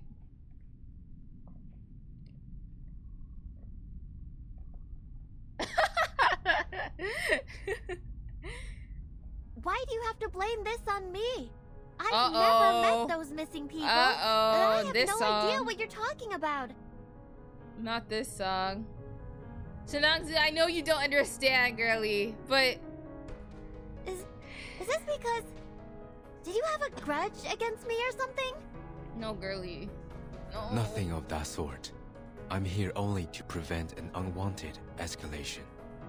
You got his bone, his chicken bone back. I could have just walked away, and there's nothing you can do.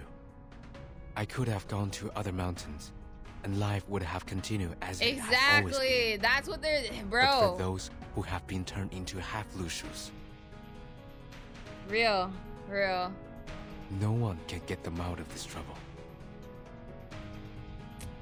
I love reverse. Thank you. You know what? I'm gonna do a video essay on this one too. Guys, just wait. Just you wait.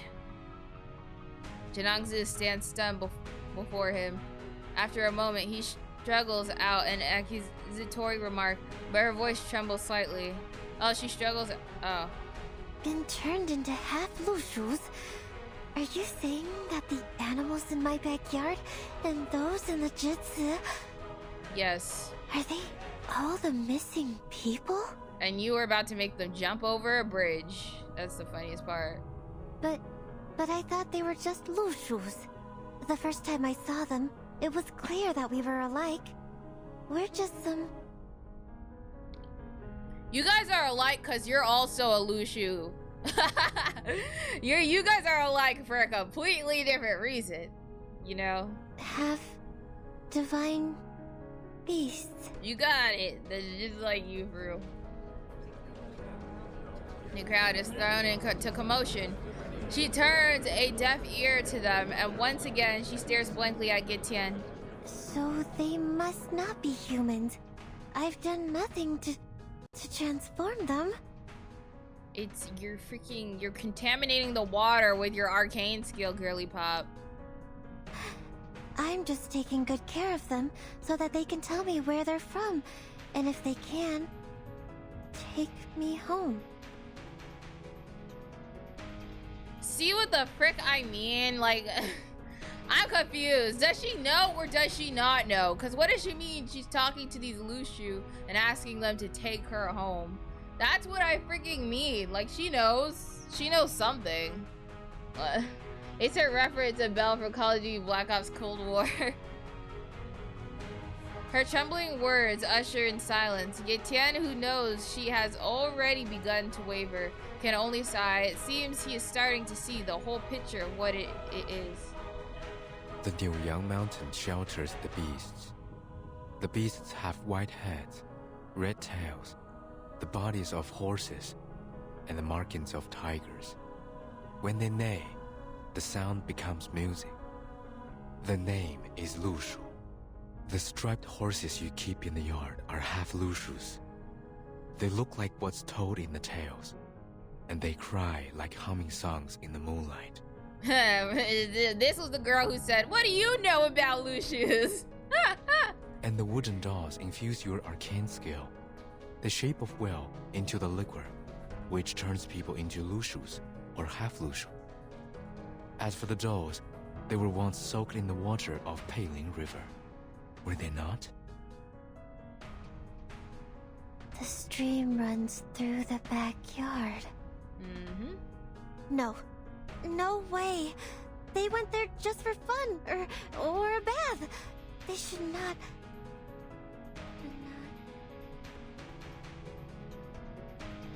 Beyond the encirclement formed by patrolling troops, Bearsmet judges the course of events. through the sound of people's voices. Janangzu falls silent. The seed of suspicion have been planted, and now it's time for witnesses to take the stand. Hidden in the crowd, Yensei crashes into the soldiers on both sides of her. Sharp swords and spears brush over her Lushu skin, but she seems completely unfazed, charging straight toward the direction of the water jar. What? Who let it in? Catch it! That is a her, thank you very much. The water leaking from the jar creates puddles in the crevices of the courtyard. Although it isn't much, it is still enough to buy some time. Wait! It's you! I have goosebumps. Wait a second. You think if they were working together, he would turn her into a Lushu? Lei Xian's immediate... never mind. Immediately looks up at Gitian, as though wishing to catch a glimpse of the arcane skill cast from his still figure, only to find nothing there. The markings of a tiger and a red mane. Exactly what the Featherman said. But its reflection is a woman? A gasp sounds out from the crowd. Oh my, the reflection. Is that the foreign lady from the street earlier? Janangzu also cast a bewildering gaze towards Yensei. You are a Lushu. You're a real Lushu now. This is what a Lushu should be. You're scaring me, just a little bit. But why are you still here? I don't see what you mean, Miss Junangse. Oh, you're hurt. And you shouldn't be here. It's not right. She lightly taps the pool of water with her hands, as if soothing the invisible reflection of herself. I thought you were able to recognize your teammates and had already left here. Oh. Wait, what? Oshamon. I get it. You get it? I want to get it. Even Yensei's reflection in the water ripples in response to this sudden realization. Ripples in response. Okay, sorry. Junangse, you turned me into a Lushu because you thought that would help me find my teammates, didn't you? Last night, you said you would help me, so this is how you... Girl, you could have said something. What made you think that she wants to be a Lushu? But I was not asking for help. I was only being emotional, or pouring out my troubles. Anyway, I was not asking for anything from you. From the top, I could feel the sincerity from the bottom of your heart. It was too real to be fake. I understand you were trying to help, and that was enough. Okay, but like part of me is like, girl, so she did this on purpose or by accident? I'm starting to get confused. Cause I'm like, if she did it on purpose, why is she acting like she don't know? But at the same time, she do know. Like, I'm very confused, but, you know. But I don't understand. I don't understand. The Taoist said, the one who can protect and benefit the people shall be a Xiangrui. If you can, but you don't, that would be wrong. I've done a terrible job. I'm not that majestic, nor do I look like any Xiangruis in the book. I can't even turn into a real Lushu. How is that enough? Girl, I'm so confused. So did you know what you were doing or did you not know what you were doing? Because now you're saying you know what you were doing. And I mean, actually on purpose? Accidentally on purpose. No, she can't do it accidentally on purpose. That's so confusing. Do it. She needs to pick on purpose or pick on accident. Janangzu, come on. Like, you will see. She shakes her head and takes 2 steps back until she can retreat no longer and collides with the motionless patrol guard. 九娘子, I think you need to tell us everything. Yes, tell us everything. Lei Jing, who has been standing nearby, now speaks. His tone intensifies as he goes on. Have you ever transformed people into loose shoes? Girl. Janongzu turns her head, only to find that everyone's gaze is now shifted towards her, needling her with probing eyes. Answer us! Answer us!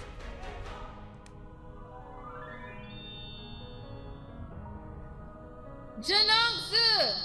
Answer us and nobody gets hurt. Were you, or were you not, turning people into Lushu? You have 5 seconds to turn yourself in. Also, you have the right to remain silent. I'm gonna read you your Miranda right. Just kidding. Answer! I swear that I was trying to help. You were trying to help, but at the same time, you knew what you were doing. You were trying to help, but you really let Getian take the fall for you and what you were doing. She unwillingly resists. You were trying to help, but you really played dumb when people asked about the people turning into Lushu. You knew what you were doing. I know you were trying to help, Girly Pop, but you were about to let Getian take the fall for you. And that I'm like confused about. I'm like, this whole time we were talking about someone turning people into Lushu, people disappearing. You knew and you didn't say anything. Any context will be spoiling. Okay, I'm gonna stop grilling her. I'll hear you out. To help everyone get what they want, just like the former Julie. She wanted to go back to her hometown, so I offered her a drink and sent her back. What did you do? Junyangzu, do you understand what you are saying? Do you understand what you are saying? I understand every word I say. I don't, so can you explain that again? The water? So she turned the Lazuli into a Lushu? Is that what I'm hearing? Because I thought she got sent back for sounding crazy. For things you knew, may I add. Her reaction says more than any confession. Every sentence is a declaration. Every sentence is an interrogation. 九娘子, what have you done? What have you done? Girl, I don't know if you realize this, but you really just played dumb when everyone was asking about this and that. You just act like you didn't know what they were talking about. I don't know. You should have asked this a lot earlier. Okay, dude, no need to rub salt in people's burns. It's in people's wounds. Like, but everyone already drank her freaking water, so turn them back now. You got 2 seconds before he gets his chicken bone and clobbers you on top of the head. Oh, yeah, no, elaborate on that, please. What did you do to her? What did you do? Janongzi, with Lei Xing, who had always trusted her, turning on her in anger. Janongzi's reaction is to grab her own arm tightly, as if for protection. Girl, I know she was trying to help, but she helped in the worst way possible, and then she played dumb when anyone was questioned about it. Getian was about to take the fall for turning people into Lushu. And she just really played dumb. Like, she wants to step back again to keep herself away from intense emotion, but there is nowhere left to go. Like, I know she was really just trying to help, and I feel bad because she's like on the verge of tears. Actually, she's crying right now. But I'm just like, girl, you really just said, I don't know, whenever asked about it. But then she dropped hints that she was not, you know? All she could do now is answer. She came to my tavern and complained that you didn't understand her at all, and that she was considering going back to her hometown. So this whole time, is she not back at her hometown? Is that what the friggity frack I'm hearing? After we all said she was probably at home celebrating the New Year's. But it seemed far away from Pei City. She looked sad and tired and didn't know what to do. She's a skinwalker. She took over. She crawled inside the last person's body and took over. So you? So you what? I must grant her wish. Mustn't I? What did you do? Oh my That was gosh. said, a Lushu can easily go 1,000 miles within a day. If they start running, go faster, that will be over 10,000 miles. You want to know something real funny? It seems her solution for everything is just to turn people into Lushu. Oh, you want to go home? I got the solution for you, Lushu. Oh, you want to find your friends? Oh, I got the solution for you, Lushu. I'm like, girl, turning people into Lushus isn't the solution for everything. I don't understand her train of thought. Nor do I understand the way she thinks that turning people into Lushu is just the solution to everyone's problems. But after we were all sitting here and saying, oh my gosh, she's at home celebrating the New Year. She's a horse girl. She's a horse girl. How do you think she's celebrating the New Year's when you turned her into a horse? I just think the solution is to turn everyone into a horse. Great. If that's how I can help her, I should That got me definitely heated. do that. No, you could have turned into a Lushu and carried her on your back. Carried her on your back and took her home. What the frig? She would have been home by now. She can't even eat people food because she's a horse. Being Delulu is not the Salulu. Exactly. And being a horse girl is not the Salulu. My goodness. You. Girl, I know you were trying to help, but you, oh my gosh, that was a terrible idea. Janangsu lowers her eyes, trying to find more suitable words for her confession. But in the end, only a knot of confused sadness fills her throat. Delusion. Janangsu the Delushu. And the solution for everything, become a Lushu. Not only that, but she was about to let Ge Tian take the fall for all of this. You knew he was being blamed for this, and you just kept silent. Even if you were trying to help, what good is it to keep it silent? Also, Girly Pop, why not ask the people before you unconsensually turn them into Lushu? You just unconsensually turn people into horses. Like, you don't even ask them first, hey, do you want to be a horse? I like being a horse. You want to be a horse? Okay. Sorry. I just need to... Just like now. If the Peiling River dries out, you have nowhere to go. So, like, what? You're gonna turn us all into horses? Just turn into Lushus, and then you won't suffer. Lushus can go anywhere they want. To the north, to the south, wherever they want. Girl, we don't want to be Lushus. If you really believe this, you would have told us that a long time ago. Not unconsensually turning people into Lushus. Like, I get it. She's only doing it to help. But man, it's like, why? Why? Like, the least you could do is ask first. Like, hey, does this sound like a cool thing to do? Before doing it, of course they'd be mad. And then not even to mention, all the missing people are at her house. And she knew this whole time, whether it was by accident or it was on purpose, she knows what a Lushu is. They're just all at her house, and she knew this whole time. That's the part I can't get behind. Like, it's one thing to want to help, it's another thing to hide it and, like, lie and stuff. And be like, oh, I don't know, when you know. I can grant your wish differently, even if I can't recover the river from drought. Like, I know she's a sweetheart, but she needs to be scolded. But she needs to be scolded for this. Girly Pop, you're great, but, like, come on. But in the end... Hold her accountable. What I'm doing is... wrong? Yes. Yes, why do you, like, you're hiding it because it's wrong. Like, if it... And then they're all at your house. Just turning everyone into horses and then hiding it. And everyone's wondering where all the missing people are and you knew. For a moment, almost everyone is at a loss for how to deal with this revelation. Every sentence seems to them to be absurdly wrong, but the tone in which she speaks is completely sincere. Yeah, exactly. Scold her though. She still needs a good scolding. Yet no matter what explanation she might offer, it only reveals that the true culprit of the disappearances was in fact Jinangzi herself, and she was about to let Gei-chan take the fall. Girl, that's how you know what you're doing is wrong, when you have to hide it. When you have to hide what you're doing, maybe, just maybe, like, when from everyone, from the people you trust. Jinangzi, you.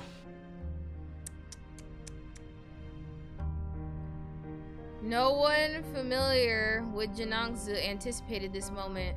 That on the eve of the festival, at a time of joy and reunion, they had to come to grips with a colossal disaster caused by a simple act of childishness. But if not How by old doing is she? this, then Anyone know? what else can I do? I don't know. Not that. I promise you people would rather be human than horses. Or Lushu. This matter is too chilling and heartbreaking for an early spring night. Frick. Like, I get it. Turn them back. I don't know. Maybe 18 most likely. Well, yeah, she is drinking. But I don't know. We're in the olden times. But I'm like, Jinangzi, please. Yensei, who has remained silent for a long time, takes a step forward. Jinangzi, remember what you said to me last night? You want to help, but like, maybe you should ask first. Consent. Liquor has many different names, but they're still liquor. You can put on many different clothes, but you will still be the same Jinangzi. Likewise, whether you turn me into a horse, a donkey, or a lushu, I will still be the same Yenisei. You don't have to force yourself to become the people's Zhangrei. I think it's only an unreachable symbol. Dang, Blondie watching this like, oh. What matters is that the Jinangzi I know would do whatever she could to help others. That's just what the Zhangrei does, as far as I know. Her solution Even for though everything was some results Lushu, turned out to though. be not so satisfying. Your sincerity is as valuable as the Zhangrei itself. Okay, can someone take her to the foundation? Like, scoop her up to the foundation, So please. now you just Are you need sure to there's a turn boss us all fight? back. I don't think there's a boss fight. Look how peaceful and nice this is. There is no boss. Yes. So turn back. Where no path lies There is. before No, you. there isn't. It's never too late to return. This is the end. She's gonna turn the back and we all live happily ever after in here. Seeing Lei Zheng, who has been silent for a while now, nodding, Jinangzi's worried expression begins to stifle a few beams of hope. See you guys? There's no boss fight. I will. I will do my best. You got it, girly. Turn the back and don't cause trouble for me, please. Oh. Turns around and whistles immediately after what it was this girl, you had girl. They circle it is I can't fathom. I cannot fathom. I'm not reading chat, but I cannot fathom that she would just turn them all, keep them while everyone's worried about all their missing people, and just girl, it's actually laughably ridiculous that her solution was, but you know what? She's turning them back. It's okay. All right, you can talk now. It's okay. Yeah, use your annoying high-pitched voices that nobody likes. What? Guys, don't do this. Guys, do not do this. Okay. Okay. She's like, that's not, guys. Her eyes. She's like, What? These handicrafts are able to talk. Yeah, she's an arcanist. Arcanists do what arcanists do. Or is she? How could you be manipulated by them, Jiu Wait, what? She was manipulated? It was their ideas? They said? You know what they said?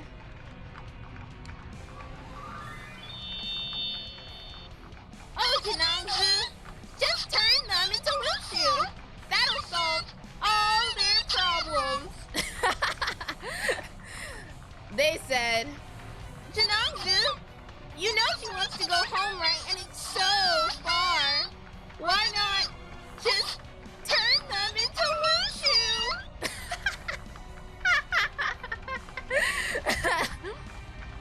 Young Faye, she really wants to find her friends. Why not just turn them into Luxu?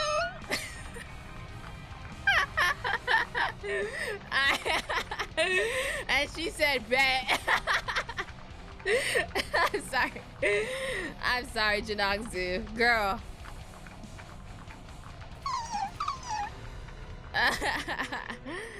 Let's save her. You're getting it wrong. You sound just Don't like save me. Li-jung, I'm not manipulated. They're just wood. Well, they're indeed my friends. No. That's not for now. They're not allowed to manipulate you. Only we are allowed to manipulate you, Janangzu. Only us. Listen to us. The dolls are like number. I have no idea most of the COD references you're making because I don't play, but I'm sure you're right. They just talk like that. That's not what they mean. The elder's patience teeters, now on the verge of exhaustion, yet his responsibility forces him to stay calm and wait patiently for the end of this farce. This shall be the last time I put my trust in you. Ask them how to transform people back. Wait, the last time he puts his trust in the dolls or in Janangzu? But if you can't... Uh-oh. Janangzu knows that there can be no can't allowed in the... Oh, no. Oh, Janangzu, girl. Girl, please turn them back. He's not playing with you. He's like, you just kept turning people. You better fix them. You said, okay, you caused the solution, but it's time to fix it, girlie. Time to wake up. Delululand. Time to wake up. She turns her head to look at the patrolmen surrounding the entire courtyard and the locals with their fearful faces. Finally, she shakes her head to clear her mind of unnecessary emotions and focus on just one thing. Getting those dolls to do what they're told to do. You heard him. Now, please tell me how to turn them back into humans, will you? She's like, pretty please. I don't want to be exiled, bro. Please, I don't want to go to jail. Please. If it requires liquor, I'll get it for you. She's like, if you need anything, I got you, bro, please. No way. Winston, no turning back. Oh gosh, they're evil. The dolls won't let her wake up if you go. Yeah, bro. Then you catch her. Yellow drawing on forehead. You forgot. On forehead, you. The white-haired Taoist. The yellow drawing on forehead. You forgot? The Taoist? I didn't You're forget good. anything. And you... I see. You must be messing with me because I treated you badly this morning. This is your revenge, right? It's not the time for it. I really need you. Y'all are freaking her out. She's like, okay, guys, please. She's like, please, please, please, please, please, please, please, please, please, please. And they're like, what if we don't wanna? Nuh-uh. They're like, nuh-uh. We're not gonna do what you said. are they really mad? She's like, please, please, guys, please, another time, please, please, please. And they're like, nuh-uh. No way. okay, wooden dolls. Okay, get Chin. Smack them all up and turn them to pieces. No, there must be a way. She's like, no, guys. Spell my own craft. Girl, maybe if you think long and you think real hard, you could come up with a solution. At the end of her somewhat lackluster speech, her voice weakens to a whimper, an acknowledgement that there is no way out. Oh man, I feel so bad for her. Oh.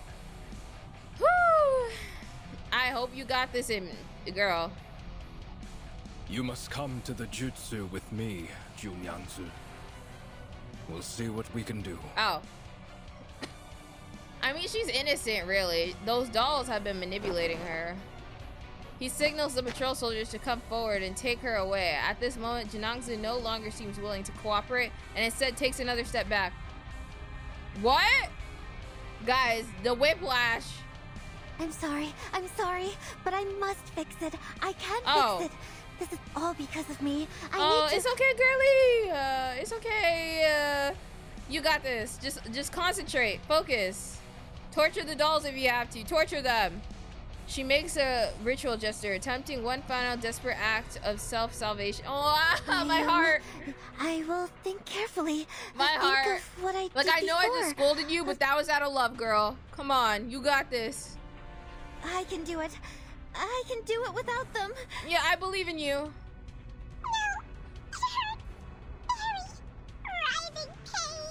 Okay, well, if you no longer want to be in pain, just tell me what the solution is. Like, it's not that hard. Put 2 and 2 together, little doll. Wait, what? Ah! A dim light emanates from her forehead, like moonlight on a river stripes on the luscious skin in the dead of night. Or... Y'all stressing her out. She's getting a migraine. Tell her. Their voices are just... don't talk anymore. The sound of the wooden dolls leaping widely rings out. They emerge from the various concerns of the courtyard, breaking through the encirclement of patrol soldiers and locals with unexpected force, heading straight towards Jinangzi. The miniature wooden creations begin to grow rapidly in a twisted transformation before Jinangzi, who is now overwhelmed by the sudden burst of pain. Y'all are stressing her out. Just tell her how to fix it and this wouldn't be happening. They shift from a human form into strange, enormous beasts. To this point, everything has proceeded almost exactly like the prophecy. Ugh. So it's like any character, right? Resonance level 12. Like, you would think some of my characters by now would be Resonance level 12. If I can use anyone, Miss level 20. You want to join? Yeah, let's run with this one. They allow me to have 4 characters on the team, right?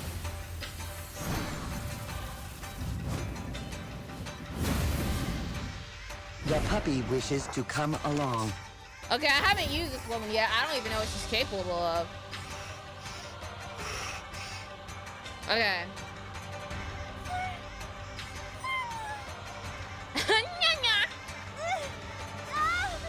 Why is it hurting so much?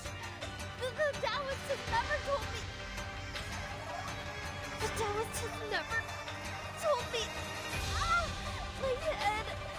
Can I gouge this drawing out and give it back to him? Y'all, you're not saving her. You're hurting her. No, don't. I am fine. I'm sorry. So please don't. No. What's happening? You... people? Where are you? Why are the lights out? I can't see anything. I can't feel my hands or my body. What on earth is happening?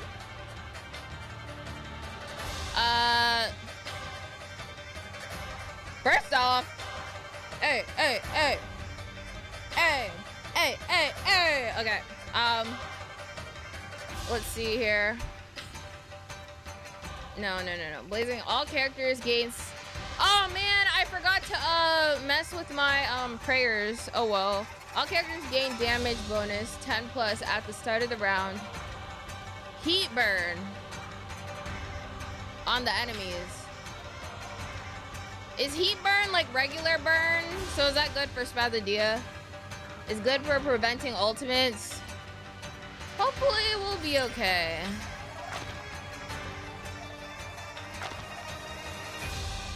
Silence. Ooh, yeah. Oh no. Okay. Disarm.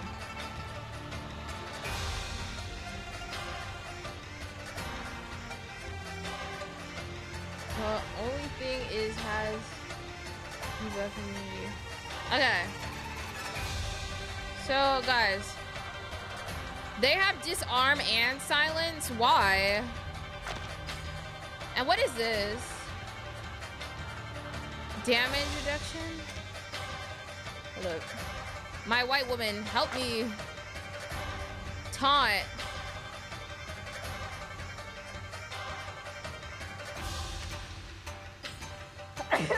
Okay. And just taunt. Initial immunity. Immune to control. Mass buff. Shields.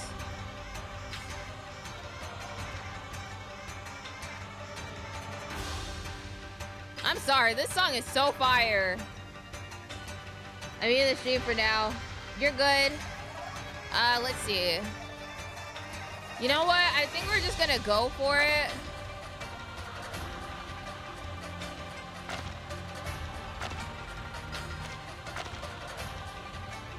Okay, yeah. No, let's just go for it. I think we'll be okay. Okay. Wow. That's right. I'm gonna lower the music a little bit.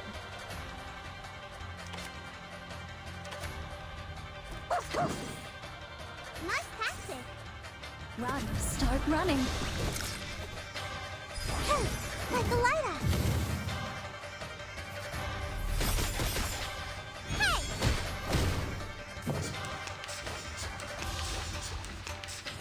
Immune to disarm / silent, but it's not immune to burn. The crimson red manifests fire, and the cyan stands for wind and thunder. The latter does not belong to the 5 elements, so it is our chance to break the ritual. Sir, if you notice anything, please instruct us. The southeast will be the weak spot of the cyan-colored wooden creature. What southeast? Please make it clearer to us. Yeah, speak in English. Facing the south and seeing the moon rise to the southeast, one may find a position of cover. I see the fire appears along, so the ritual has a flaw. Move with me. Is this? Careful. It is performing some kind of ritual, but we are getting too close. I need a full view of it. What are you doing? You can't just... She's gone. I sense danger. 九娘子, stop the dolls immediately if you still have senses. I can't. What? Stop whom, you said? My wooden dolls will never hurt anyone. What do you think they're doing right now? Just like me. Okay, so that one's about to... Whee! Let's let the Dia hit the other boss. Hold up. Okay, so Spell the Dia should be hitting Mr. Greenleaf. And... Mineral should be hitting... Okay. Got it. Okay, Spell the Dia. Let's see here.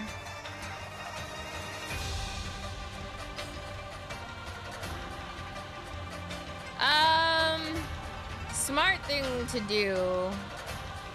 That's the idea.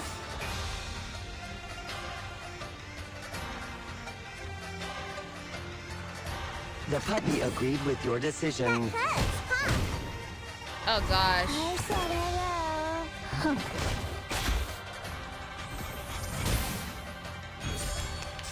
Do it. Oh, that wasn't that bad. Oh, that was bad though. That one.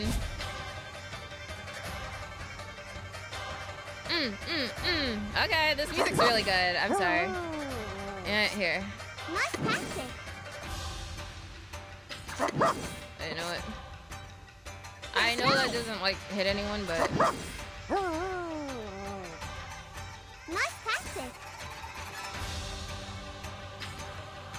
Why do they have to do it like this? Bro.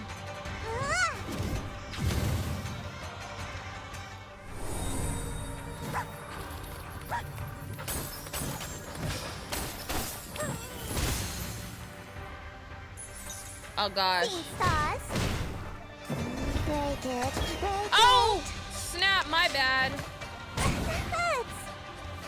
Whee! Time to heal.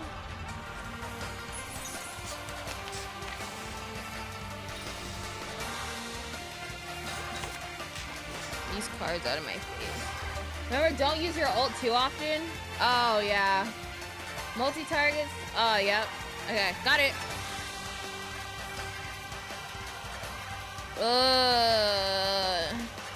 It sucks that so far.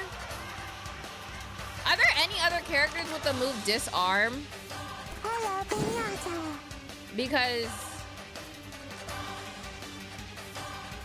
okay, well, this ult's actually in my way now. But I'm gonna precast on you. I'm gonna actually, it's about to ult, so let's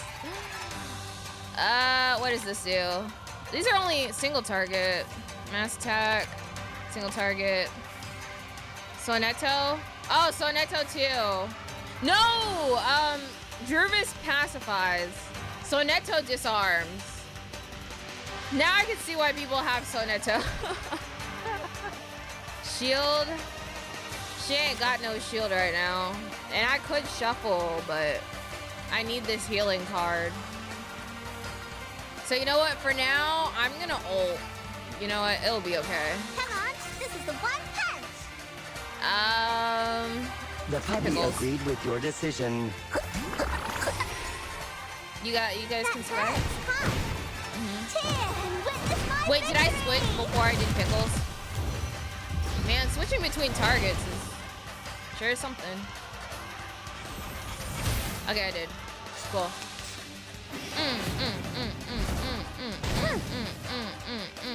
You will pay for this.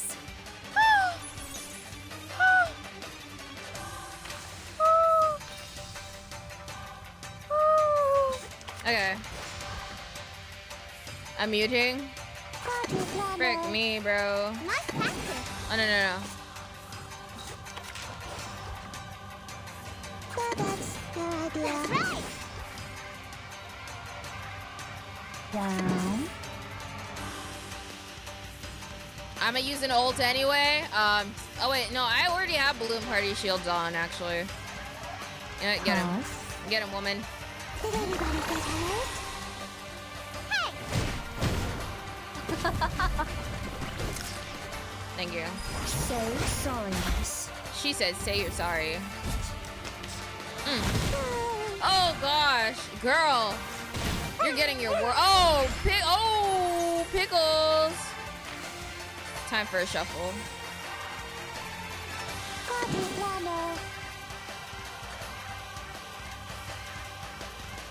Oh, what did you miss? Me screaming. Oh no! Oh, Honey's about to ult. That did give me a little heart attack, not gonna lie. You know what? Disappointed. This is AoE, right? No. Nice tactic.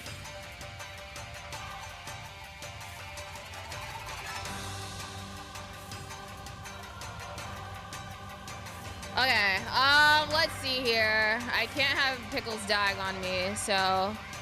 Pause. Did anybody get hurt? These glowing lights.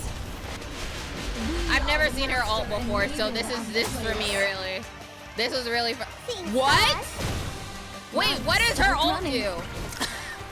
I just used it just to see it, because I'm ah! That's what you meant! Oh my gosh! Ah, that's what you meant by no ult! Ah! Well, white woman down! White woman down! White woman down. It was nice knowing you, Queen. Okay. You know what? We could still win this with a team of 3. I don't That's what you meant. I did that for me. Bro, you gotta go. Like, That's right. I think it's time you leave. I think Bluepoch. White woman gone. That hurts, huh? White woman down. Get out. Sit down. Okay, What is happening? What is it doing?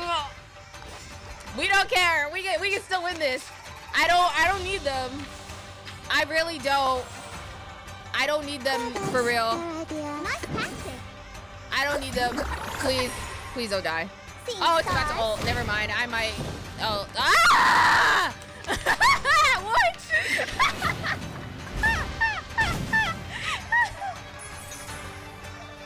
Come on, this is the one touch.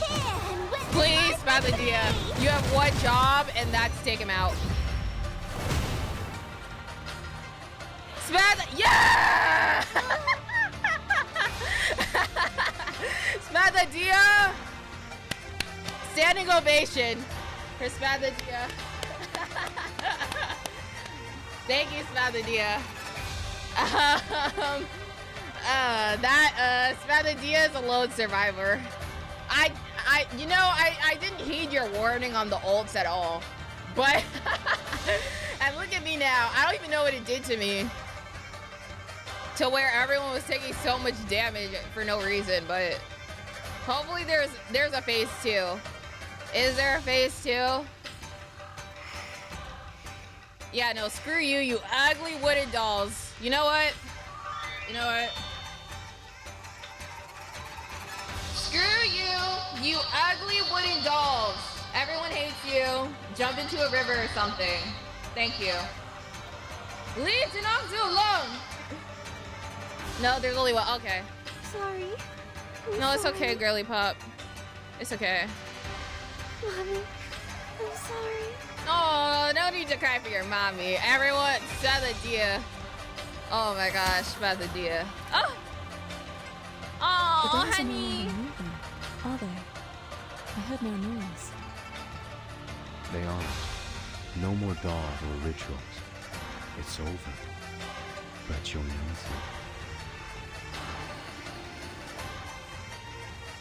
Wake up, Jiangzi. Wake up, girly.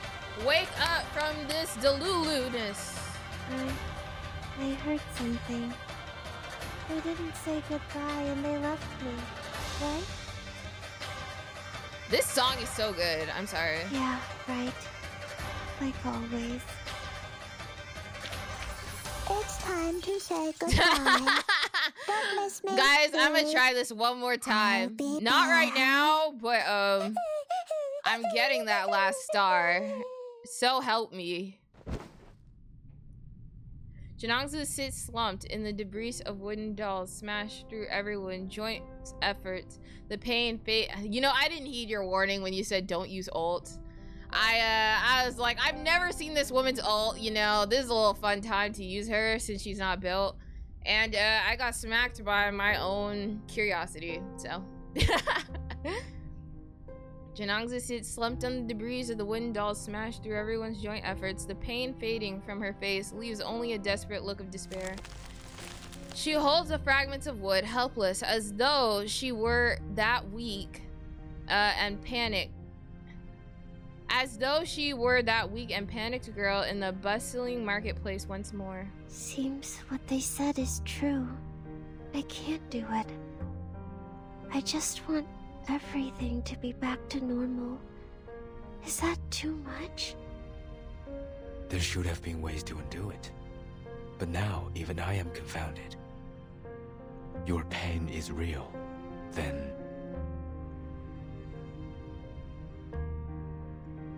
Besides the broken water jar, Yensei looks towards Bear Cement, who seems to feel something and gently breaks free from the soup-fied patrol soldiers.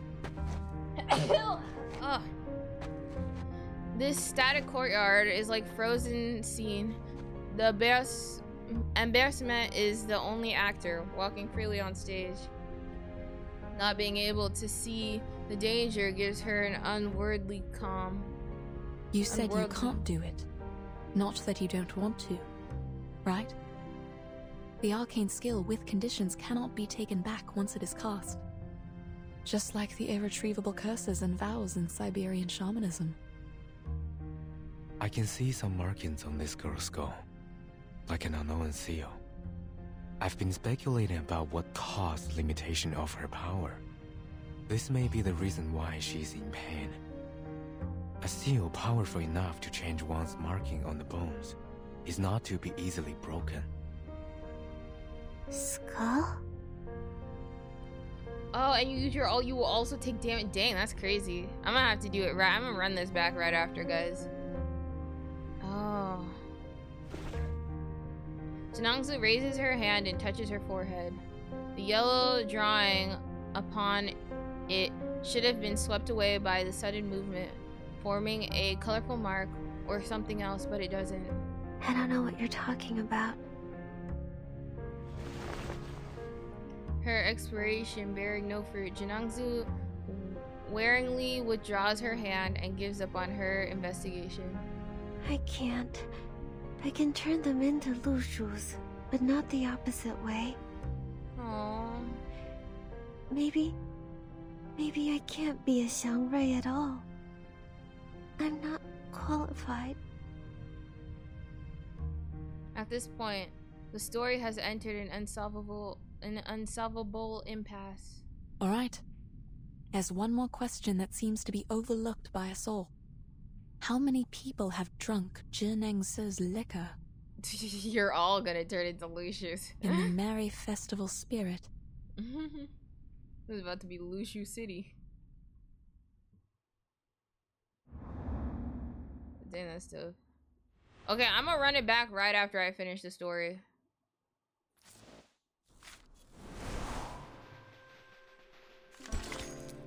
Farewell to the past.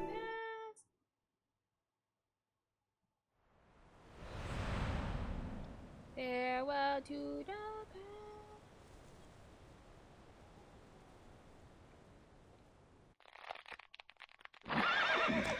When the voice of this outsider fades, the fated hour also arrives. Those among the crowd who drank the liquor undergo a transformation amidst chaotic screams as each and every one of them becomes a Lushu. As Janangsu watches this inevitable scene, she's unaware that tears are already flowing down her face. She has made no progress at all. Everything is no different now than it was a few years ago when she was even more reckless and naive. The Taoist told me that my mother was the 9th Lushu from the very beginning of time. Great, though distant. After all, except for the moment she turned from a human into a Yao when she was leaving, I don't quite remember her. Your mother was the Xiangrui, the people's guardian. What is a Xiangrui? The spirit of auspiciousness, the great Yao who protects and benefits people, like your mother once did. But a Xiangrui is not supposed to have any personal feelings. She fell because of you. Because of the personal feeling. Remember that. What is a personal feeling? It's something she shouldn't have had. For you, either. But you shall keep to the path she left. What path? Is it like the dirt path we're walking on? Or the stone path around the house? Neither. Stay in the city. Be their guardian. Be a Xiangrui. You shall understand when the day comes. The Taoist brought me here and left me here. That's exactly what my mother, the former Xiangrui, did to me as well. So I took departure as the price of living in the human world. Before I came to Pei City, the Taoist guaranteed me that be a Xiangrui, and then you will understand her. How alluring was that? That's why I chose to stay here. At first, I couldn't stop thinking about what the Taoist said, but I had no idea how, because I was never taught how by anyone. I didn't have any other choice, so I started to recall my mother by piecing together the scattered words and descriptions from books and legends to recall what a xiangrui is. I tried to be her, tried to replace her, just to meet her once again. If I got to meet her, I would ask her, what was on your mind? If only you could see me doing such a great job as a xiangrui, would you feel even the slightest twinge of guilt? For deserting me, for leaving me alone? Well, looks like I've neither truly understood her, nor a xiangrui.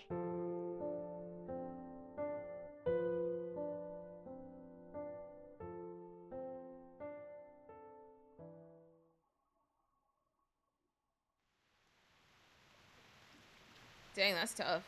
I'm sorry. That was terrible. That was sad. Between the two people standing in the courtyard, walking in silent rain, a decision is made. Xunyanzi, are you really going to... As someone who has always been steadfast in his will, he rarely hesitates. He doesn't know which words to use to emphasize the danger of this matter to the person in front of him, or whether all words are powerless before her final choice. And so, ultimately, he remains silent. It's fine. I know there's no one who could jump over it. In order to stop me, Beizheng even told me some stories, and they were... Why is she dripped not out? Very suitable for children. But I have to, because there's no other way. Why she got drip on? Why is she Only stunned the on them? divination. Well, you can't talk about Shuori without the divination, right? Reverse breathing. Thank you for letting me go. You even brought me the clothes. But the Julie is not here. I'm not sure if I'm wearing it right. You know, it'd be even funnier if she wasn't wearing it right. But it's okay. Even if it's wrong, it still looks new and colorful. Wow. She pats the hem of her skirt aimlessly and then folds the cuff and finally folds back the silk drapes once more. When she cannot find anything else to fix, her farewell rises to the tip of her tongue. Thank you. Thank you so very much.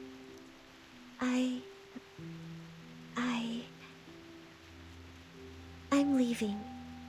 Then.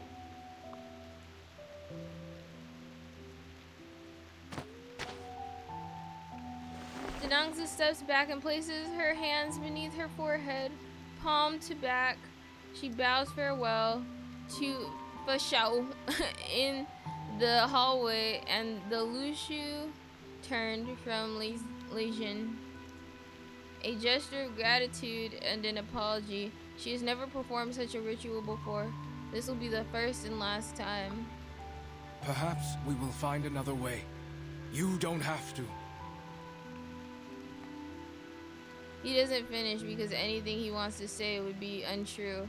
An example of unwarranted comfort from a survivor towards the aggressor. And so Jinangzu says nothing. She shakes her hand as if she hadn't even heard his proposal, retreating into the rain, and then turns around and walks towards the outside of the jutsu, sorry. Her footsteps have never been so relaxed before, with each step becoming faster and faster, almost evolving into a spirit towards the end. She runs towards the outside of the city, but not to escape. She's gonna jump.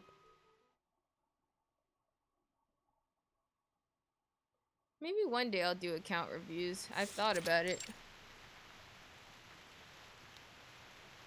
The rain has not stopped since the previous night. Outside the city, Bear Smet and Yensei stand at the end of the broken bridge, gazing at the misty banks opposite to them. Getien is perched on the tree above their heads. He has been here all along, arriving earlier than the others. Mr. Getien, we are left with only one option, which is to stand here and pray for her. Correct? Pray that the Ask and Acquire, or the divination, will answer us and give us what we want in a flash. But is it really possible?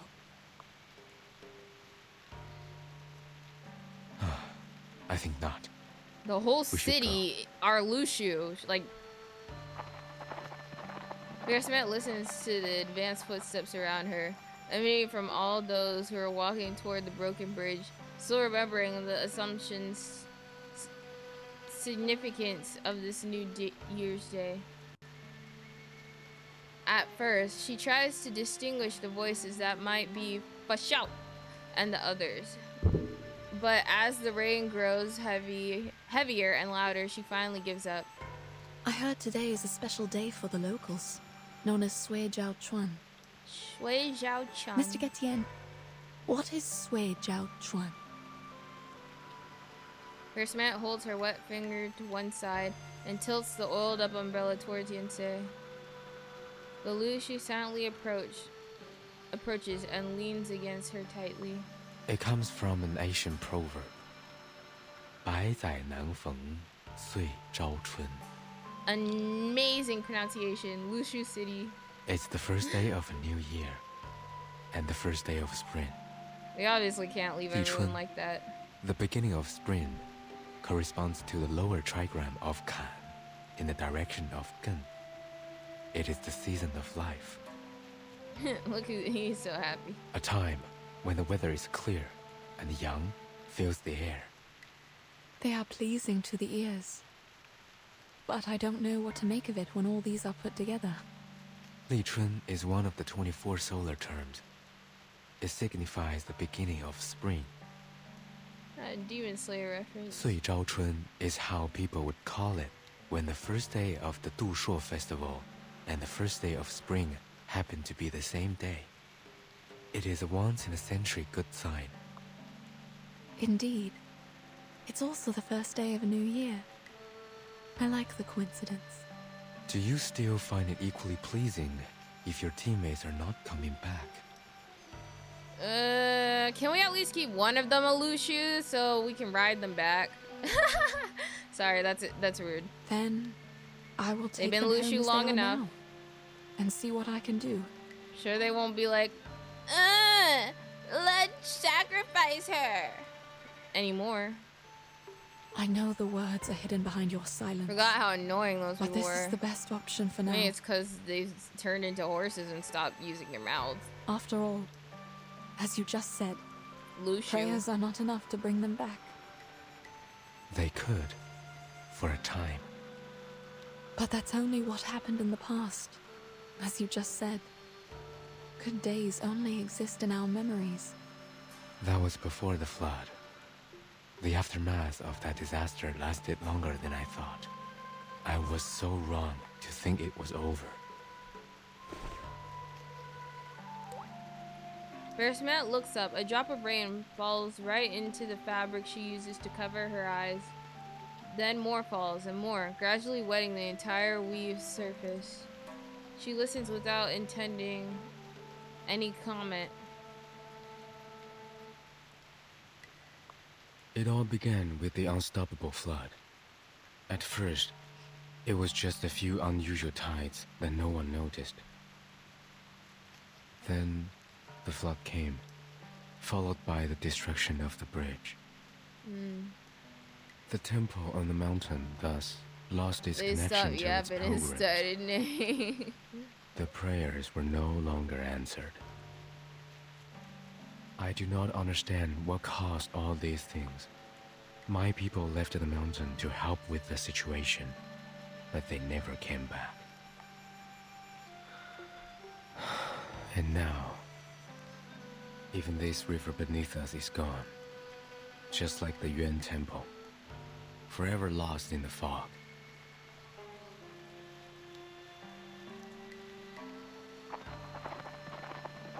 Behind them, the city of residents, the city of Lushu, gradually approach and carve words of divination into the wooden sticks in their hands, just as they had in previous years.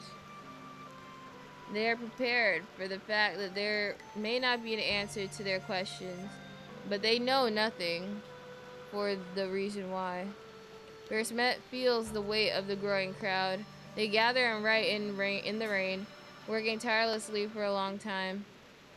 It is in the eternal fate of humans and arcanists to act upon desires they know cannot be realized.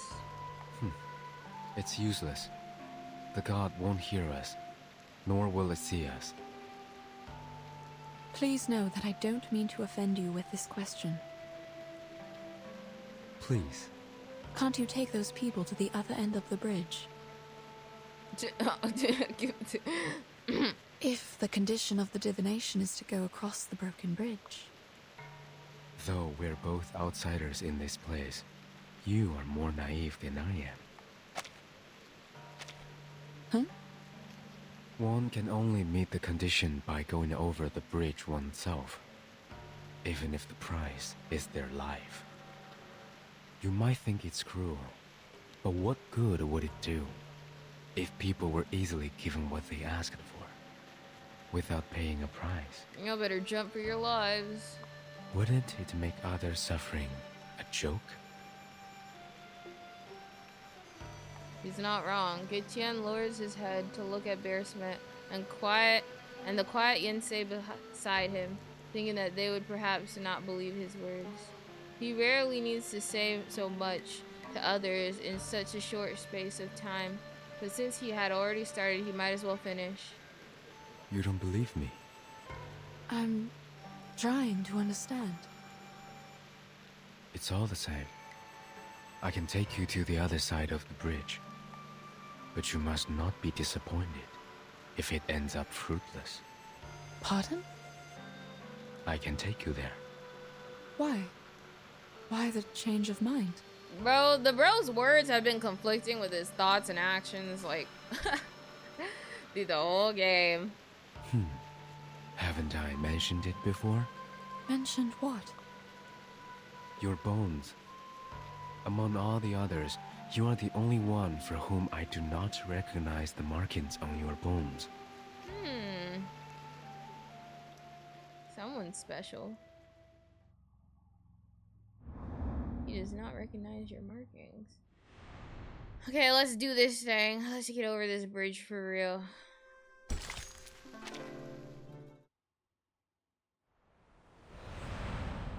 Wait, another way out. We're almost 3 hours in, guys. I might actually not even get the chance to play Honkai Star Rail, because it's already 4:29. This new discovery swiftly draws Bersmet's attention away from the broken bridge. What is that supposed to mean? Judging from the fact I know there's that only you 3 have of these unreadable episodes bones, left. You like are 5. certainly neither a Yao nor a human. A Grumpkin? No. Oh, I'm also an arcanist. My instinct told me that I should flee to the end of the world the moment I saw you. You did run away, along with my poor teammates, who were turned into Lushus. I could not have imagined being around someone with unreadable bones. Yeah, unreadable bones. Turns out, it wasn't as strange as I thought it would be. Not much difference, you mean? Like the people here believe that there's no difference between humans and arcanists, which makes me very surprised. Based on the bones I've seen, they are different. It's just that. Doesn't make a difference, right? We are the same when we desire something.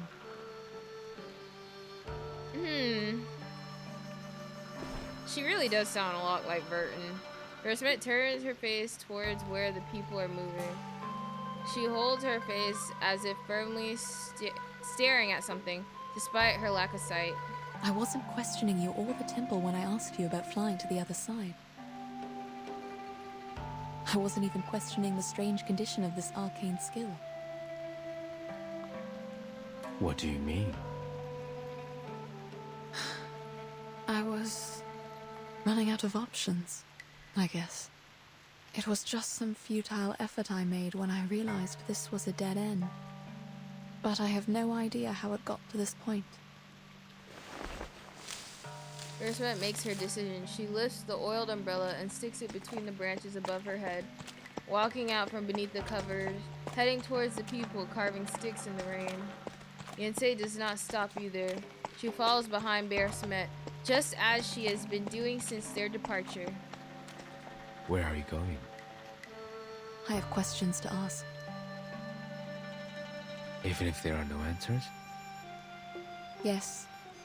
I think it is the same for all these people. They keep asking, even though they hear no answers. Versmet walks forward, almost reaching the broken bridge until Yensei grabs her sleeves. It's okay. I know what you're going to say. Yensei reveals her image in the rain. The surface of the water is lightly patterned by raindrops, and her face is rippled by their falling. Fortunately, her heart is no longer swayed by her reflection. How are you going to do it? We don't have any wooden chips like that. I will use my finger, mud, and water on the ground. You can ask too, whatever means you use. What I want to know. Oh. Versmet crouches down and pokes her index finger into the soft mud, writing a few Cyrillic letters, then others, and then still more. By this time, she finishes writing the entire question. The first letters have already been eaten by the heavy rain, like seawater washing away etchings on a beach. Child, what's your question? Say it if you like. I think I will write it down.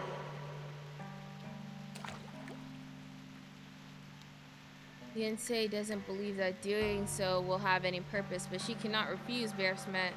As she gazes at her face in the pool of water, she once again activates her arcane skill and asks a question that she's been waiting in her heart. The red-haired girl suddenly disappears from the pool water in front of her. Instead, a line of letters composed of warm-colored dots appear in the clear water surface.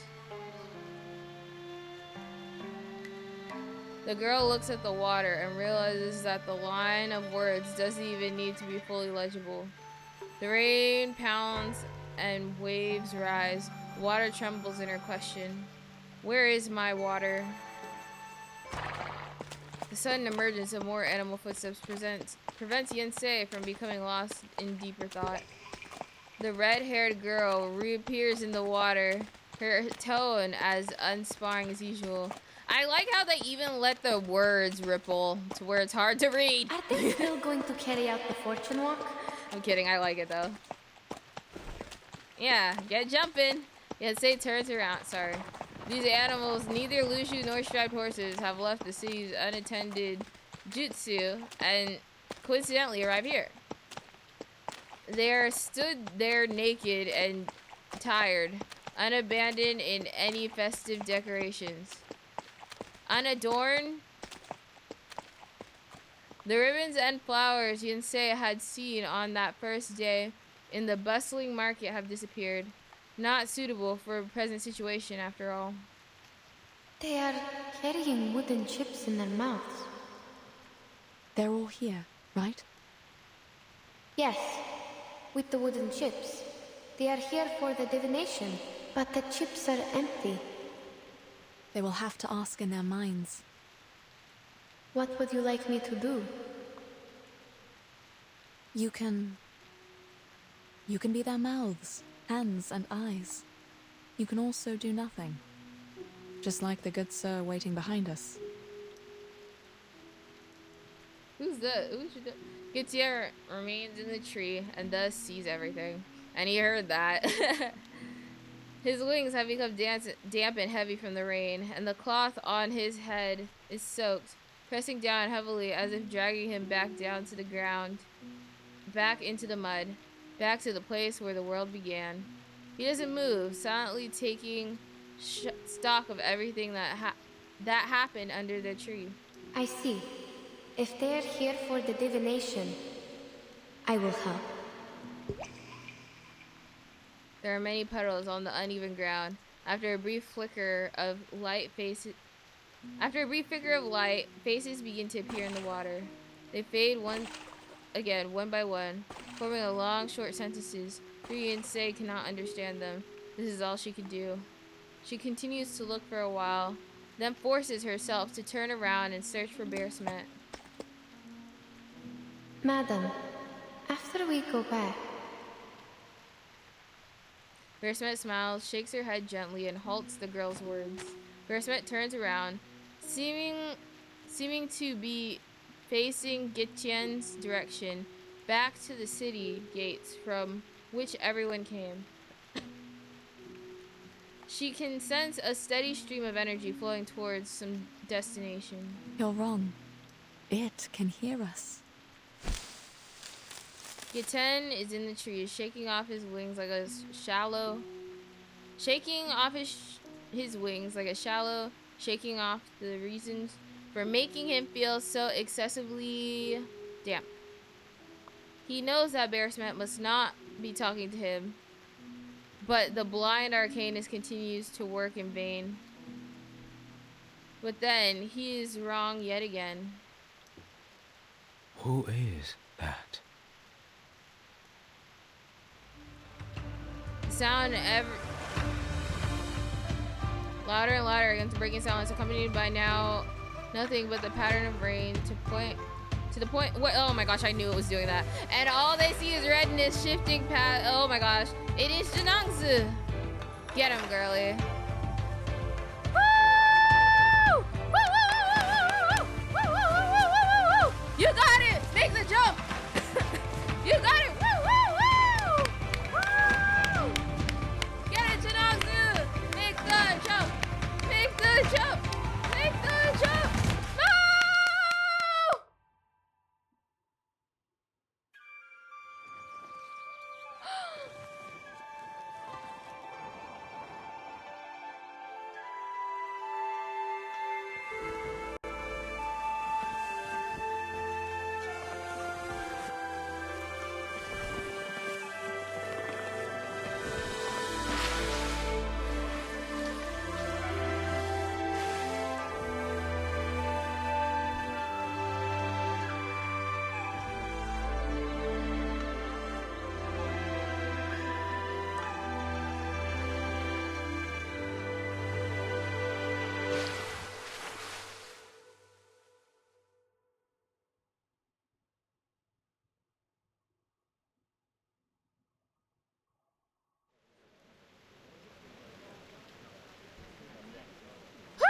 Okay.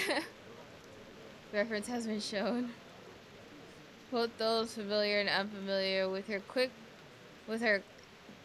quickly realize her identity despite the change. Why did she do it? Did she really jump over the broken bridge? What could possibly have happened to her after doing so? The Murata question hovers in their minds of the confounded witnesses. Are we back? Are we back, baby? It was her. The noise I heard. It was Jianengzi, right? Yeah, they can sing. It was an unusual disturbance when she jumped over the bridge. That was Jiunyangzi. Mr. Liu, did you see that? Yes, that's her. That's really her. High heaven, she did it. She jumped over. In shock, someone hurries Hurley pokes their head towards the opposite bank of the broken bridge, but stops and withdraws at the cliff's edge. They are seeking a definite answer, but fearing the steepness of the height of the cliff. Naturally, they never imagined someone might cross it. That. That's right. It's Junangse. I saw her turn into a Lushu. Madam, she turned into a real Lushu. Ah, Yensei's back, baby! The people are back. In the river. The river! The Pele River is rising! Beneath the cliff no longer lies a canyon or a low river, but constant rising torrent. Wait, I can talk. My body's... What's happening? The people finally react. They look at each other excitingly, a red light illuminating their faces like the dazzling courtyard fireflies beneath the festival walkways, or the strip of light that appeared on the river before. Their divine wishes have been granted. Wait, my body is back? Yensei almost leaps into the air to embrace Bear Smet. Junangse, she jumped over the bridge. She jumped over, in the human form. She didn't fall. I'm not sure if I saw it clearly. I think for an instant, she turned into a real Lushu. Is this the power of the divination? The magic of Ask in the Choir? Oh wait, the people in the city have come back. So maybe... A voice now long unheard still also sounds from beside them. What the? Oh gosh, oh no. Oh, it hasn't been long enough. Krolik. How do you say your name? What's going on? Oh, my head hurts. Mr. Krolik. Krolik. Got it. In the crowd, all the companions they once had lost are now returned to them. Dear. I had the strangest dream.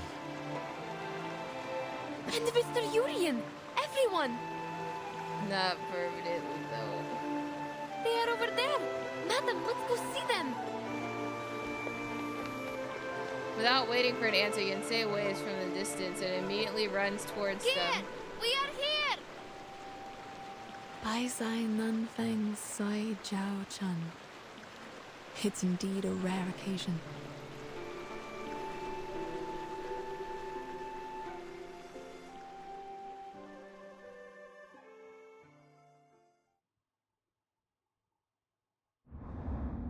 Okay, I thought I was gonna say the end, bro. I was like, nope, I need some closure.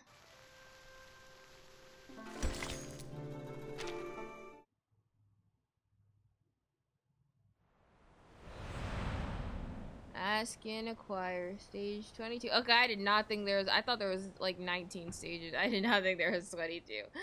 A little miscalculation on my part, for sure. Previously, we were at... Lushu, the Xiangrui came to the human world to go through the gods test, but she repented. This does not sound like a child. Exactly. Like an adult in a child's body. She had been troubled by the repentance until the New Year's Eve. That night, her tutor straightened her out, and she was very grateful. After that, she bid him goodbye and went to the broken bridge alone. However, ladies and gentlemen, the Shuori this year happened to be the beginning of spring. Such a coincidence happens only once every 100 years. On this particular day, this guy is thunderstorm embellishing. was raging, and all the strangest things happened. The cliff was shrouded in confusing fog, and below was a bottomless abyss. No one had ever jumped over the bridge successfully. Yet, the Lushu decided to make an attempt for the sake of the people who believed in her. She was determined to retrieve the tortoiseshell divination. That's not it. She used a wooden chip. No, the tortoise shell. You've told this story for many times and still getting it wrong? You have to admit you're not young anymore. Oh, yeah. Well, there's That no hurt. such thing as a perfect story. Adaptations are always allowed, right? Please, pretend you didn't hear me and forget about it. Give me a break. He's telling that story again? I thought he'd be done with it after last time. I even bought a ticket. Last time? When? Last year? Did you sleep for a whole year? I hear you, gentleman in blue. Now he's listening. Dude, you're gonna lose No. money. You are part of the story. The way I would Just evaporate like so me. fast. Me? What do you mean? Listen and you'll know. So, the Lu Shu jumped over the bridge, awakened the Yuan Temple, and revived the Pei Lin River. As a result, more and more people come to the Pei City at festivals. So I start telling stories again. As for you, the Lu Shu took over your tavern and turned you into her kind because you were an unscrupulous profiteer. You gave short weight to the people. That caused the decline of your business. Yet, you blamed it on the poor harvest. But I think the Lu Shu saved you from the plight. She ran the tavern for you, and you had a good sleep during that time. In a word, you did nothing good. But things ended up well for you. Bro. What? Stop No roasting. way. Stop roasting. I want that too. If only somebody could finish my essay when I fall asleep. What the freak? Already writing a political essay at this age? You have a promising future, young man. But I think Wait, you that's a should go dude. home now and get some sleep. You need to rest well so you can continue with your studies tomorrow. After all, the essay matters much more than the story, right? Even he's telling you to go do your homework. My voice is killing me, guys. I'm probably getting sick again. No. Amidst the festive hustle and bustle, a farewell brews in front of the city gates. This is a place from which people come and people go. I have so many things to write about this time. Enough for me to write a travel note. A book? What should I call it? Travel in the East? A memoir? Journey to Pei City? Neither of them sounds good. There are already too many travels and journeys. I think you are different from those authors, madam. So... Somehow she turned that into a compliment. She said you're better than all that crap. Getian escorts the group to a spot near the city gate, where the road splits into two. On one side lies the road up the mountain, and on the other lies the road down. He slowly descends to the ground, standing still, stiff and slightly uncomfortable. The human companions of the two arcanists retreat in caution and fear from the strange bird creature. Indeed. Unlike others, the two of you have experienced it in its entirety. What do you mean? There was a beginning, and now here is an end. Forget not where you came from at the end. This is the entirety. Thus, happiness is found. Yippee! I'm sorry that I still don't understand your is riddles. found. That's no matter. Sorry to interrupt you. Can we go? I really want to go home right away. You ruin everything, Krolik. My goodness, go away. Ah, then we shall. Turn him back into a Lushu, please. Please wait. There's one more thing. Some tape to put over his mouth? Certainly. Please. The questions you asked, have you had the answers? I'm not sure. What do you mean? When Zhe Nengse jumped over the bridge, Yenisei saw a pattern being formed where I wrote my question. We didn't understand it. It didn't bother us either. Perhaps because there was no answer to my question. A question is asked, and a divination is made. It's chicken bone. What you saw might be a hexagram, not the interpretation of it. What? Do you still remember what it looks like? Yinse thinks for a moment and uses a rock hammer handle to draw crooked and twisted lines in the sand, with occasional breaks in the middle of them. It changed a little, and ended up like this. Yeah, I see. The hexagram of water and fire. I'd assume this belongs to You are a mountain person. waterbender and a firebender. What about yours? Stays stunned for a moment, then draws a few more lines by the end of it. Her offering is already rather messy, so much so that she stretches out a section of it.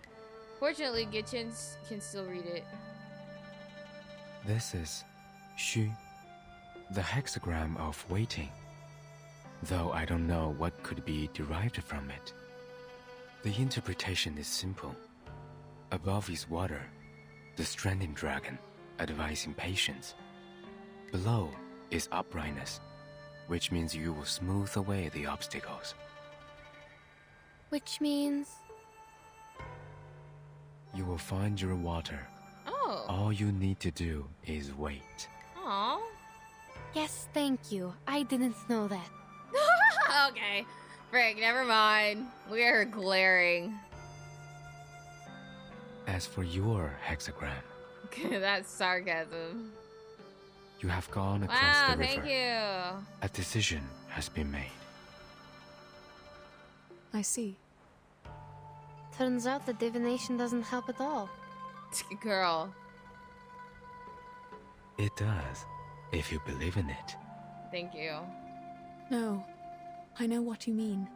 Yeah, it's just you, Yinse. It is exactly how I expected it to be. Thank you, Mr. Gutian. Yinse was like, ah, dang, I didn't know. Wow. No need. Girl. And what about you? Have you learned your answer? Did he even ask? It told me to let things be. He's Since I have left the contemplating mountain, destroying the whole city. I should follow what's inside my mind.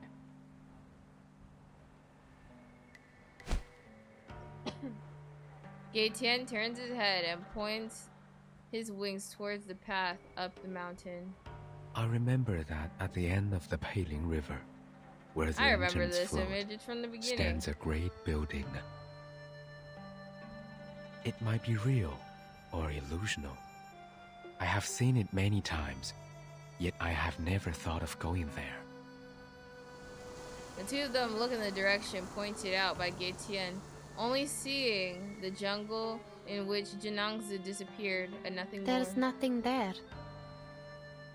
I will go anyway. Ooh. Then... what about Junangzi? She jumped over the bridge. Is she never coming back? Gaetian doesn't answer. He only shakes his head, and all Yinse can do is glance over to Gaetian, filled with unspoken inquiries. Bersmet turns towards the distant cliffs and jungles, standing without speaking for a long while, until at last she breaks her silence. Perhaps we will meet again. One day. Are you going to do the 3 starts? What's the 3 starts? Question? To be continued? Oh my gosh. Guys. I thought this would end. I thought it was gonna be like the end. Oh, this has to be it. I did not know there were this many chapters left. We will meet again. The 3 stars? You mean of the boss battle? The party journey along the river for a long time, but the night never falls. Most of them are in a hurry to leave, the same desire as before, but not much stronger than before. Now much stronger than before. More than enough to bring the long-awaited harmony of common purpose to the team. And no one dares mention their experiences for the rest of the trip. Let's make camp after we get out of the forest. What do you say? Do we remember what happened before y'all turned to Lushu, though, for real? I'm fine with it. How are you feeling, We still have something to settle. I'm Crewlet. fine with that. No, we're just not gonna talk about it. He's not gonna apologize either. Dang. A few still harbor lingering curiosity. One they endure for a long time and are unable to resist. They turn around to see if the ancient city on the mountainside is still in sight. You mean at the boss fight? Probably not. My throat is killing me. I'll probably do that on my own time. But while this is not a story where those who look back might turn into pillars of salt, there remains no trace of the strange city that should have been in view. And as they walk onward, the revived river known as Pelini too has changed its appearance. Madam, the river! Yeah. Okay. The once wide river immediately splits into slender tributaries behind them, spread out across the lush spring meadows like a wet rope. Right there. See ya. Even then, they want to find it.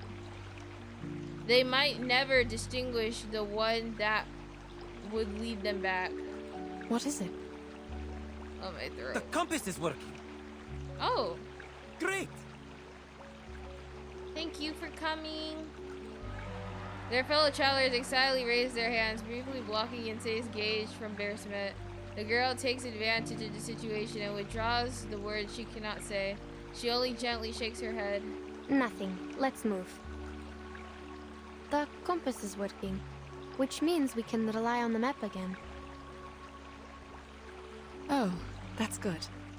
As for the book I'm going to write... Yeah, she really is writing a book.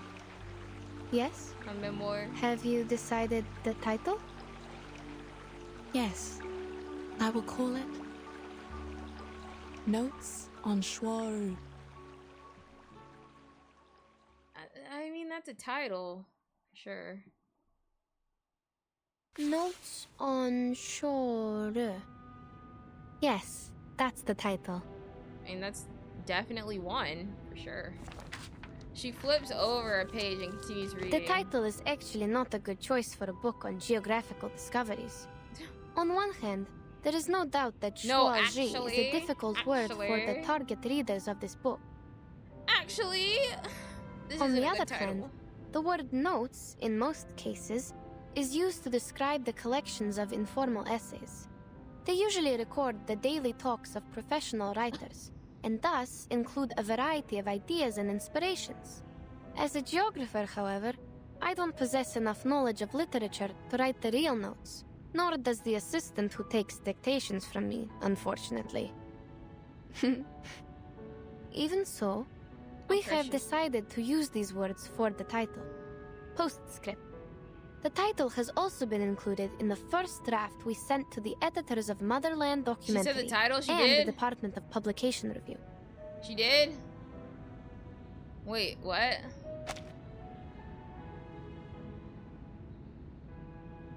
Where? Here? Yes, yes, I see. The next page is missing. Oh, found it. June 4. Sunny. I never knew the journey back to Omsk would take so long. My assistant and I set off from Yekaterinburg last year, and we didn't arrive until now. In Omsk, we met the governor again. I left him some drafts of this book, in return for the help from the local Scientific Research Association. Those drafts have recorded the steppe ecosystem around the Om River in detail. For example, before we arrived in Omsk, we followed a herd of sheep across the river. The wool on their tails was apparently matted. I recorded this detail because the way they crossed the water was almost a miracle. It is known to all that sheep can be easily drowned because their thick wool holds them back in water. I mean, that would make sense, honestly. Yet, things seemed different for those sheep. They had been trained by the local herders, and were able to cross the river swiftly, as if they were only several balls of cotton floating on the water. When they came to the shore, oh, Miss Radio! I noticed that their hooves were in the shape of a round cake, with one slice missing. Miss Radio cameo. Burton! They Burton! climbed out of the water with their little cake hooves, shook Burton jump themselves scare. dry, and continued on to the next pasture, never hesitant to go Wait, so forward. Miss Radio just never read the whole looking back. story? Seeing Wait, all what? these, I hope I would be as determined as these sheep in my future journey. What?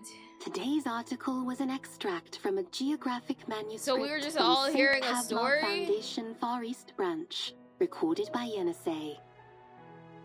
She's Next in the is Foundation? news broadcast. What?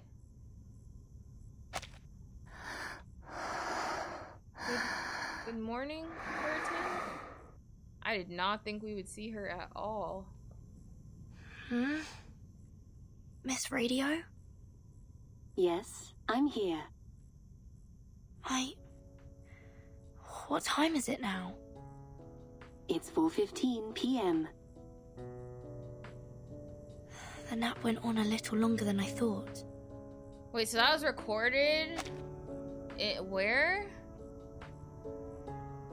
Today's article was an extract from recorded by Yenisei. So Yenisei wrote a manuscript. So she's in the Foundation? The Far East branch? I kind of see the theories on what y'all mean by maybe Yenisei. No, maybe Bear Cement might be Verton's mom. Because think about it. We don't know if... Part of me believes this was the past, right? So this was the past. And then... Miss Radio's telling a story from the manuscript. Probably from the past, right? So I would assume maybe Yenisei is a little older now, right? Working in the Foundation, and this is her manuscript. And now Verton's hearing it. You know, it's... Like, I could see how the person might be Verton's mom. Like, that would make sense. Someone said that it might be Verton in another timeline, but we've never seen copies of someone else in another timeline yet. So I don't know whether that theory is a theory, but it would also make sense because if Yenisei is connected to the Foundation, then it might be interesting thinking how Bear Cement might have ended up becoming connected in the future. And then how Verton ended up here. So I can see that theory. That theory, it makes sense. And she does have the same hair color and way of speaking. That could be Verton's mom. Yes. I can see it now. How are you feeling? I think I had a dream.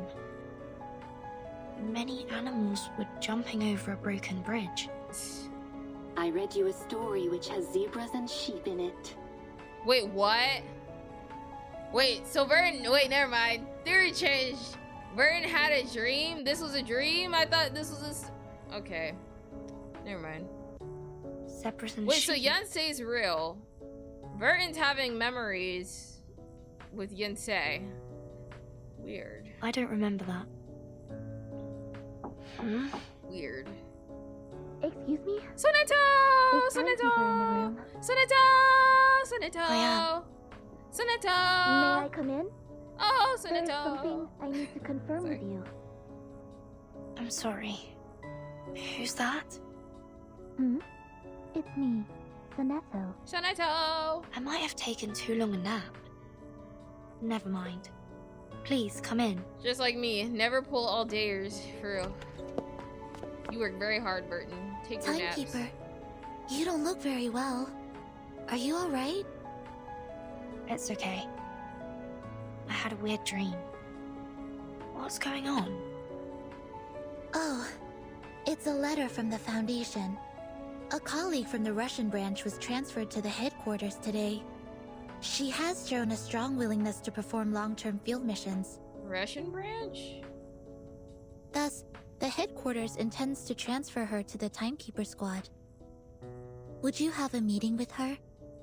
It is said that she is experienced in geographical exploration and survival in the wilderness.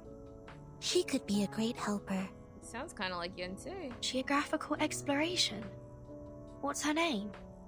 Please hold on. Let me check her file. Of course, here. you have to check the file. Suspense. And her name is Yenisei. Yay! Wait. Anna's just gonna end here. So she's gonna join Team Timekeeper? Slay! Okay, that was a cute ending. A specter of mystery, a ghost story sparks, fused my dreams when walls closing in. My wish for reality is dangerous.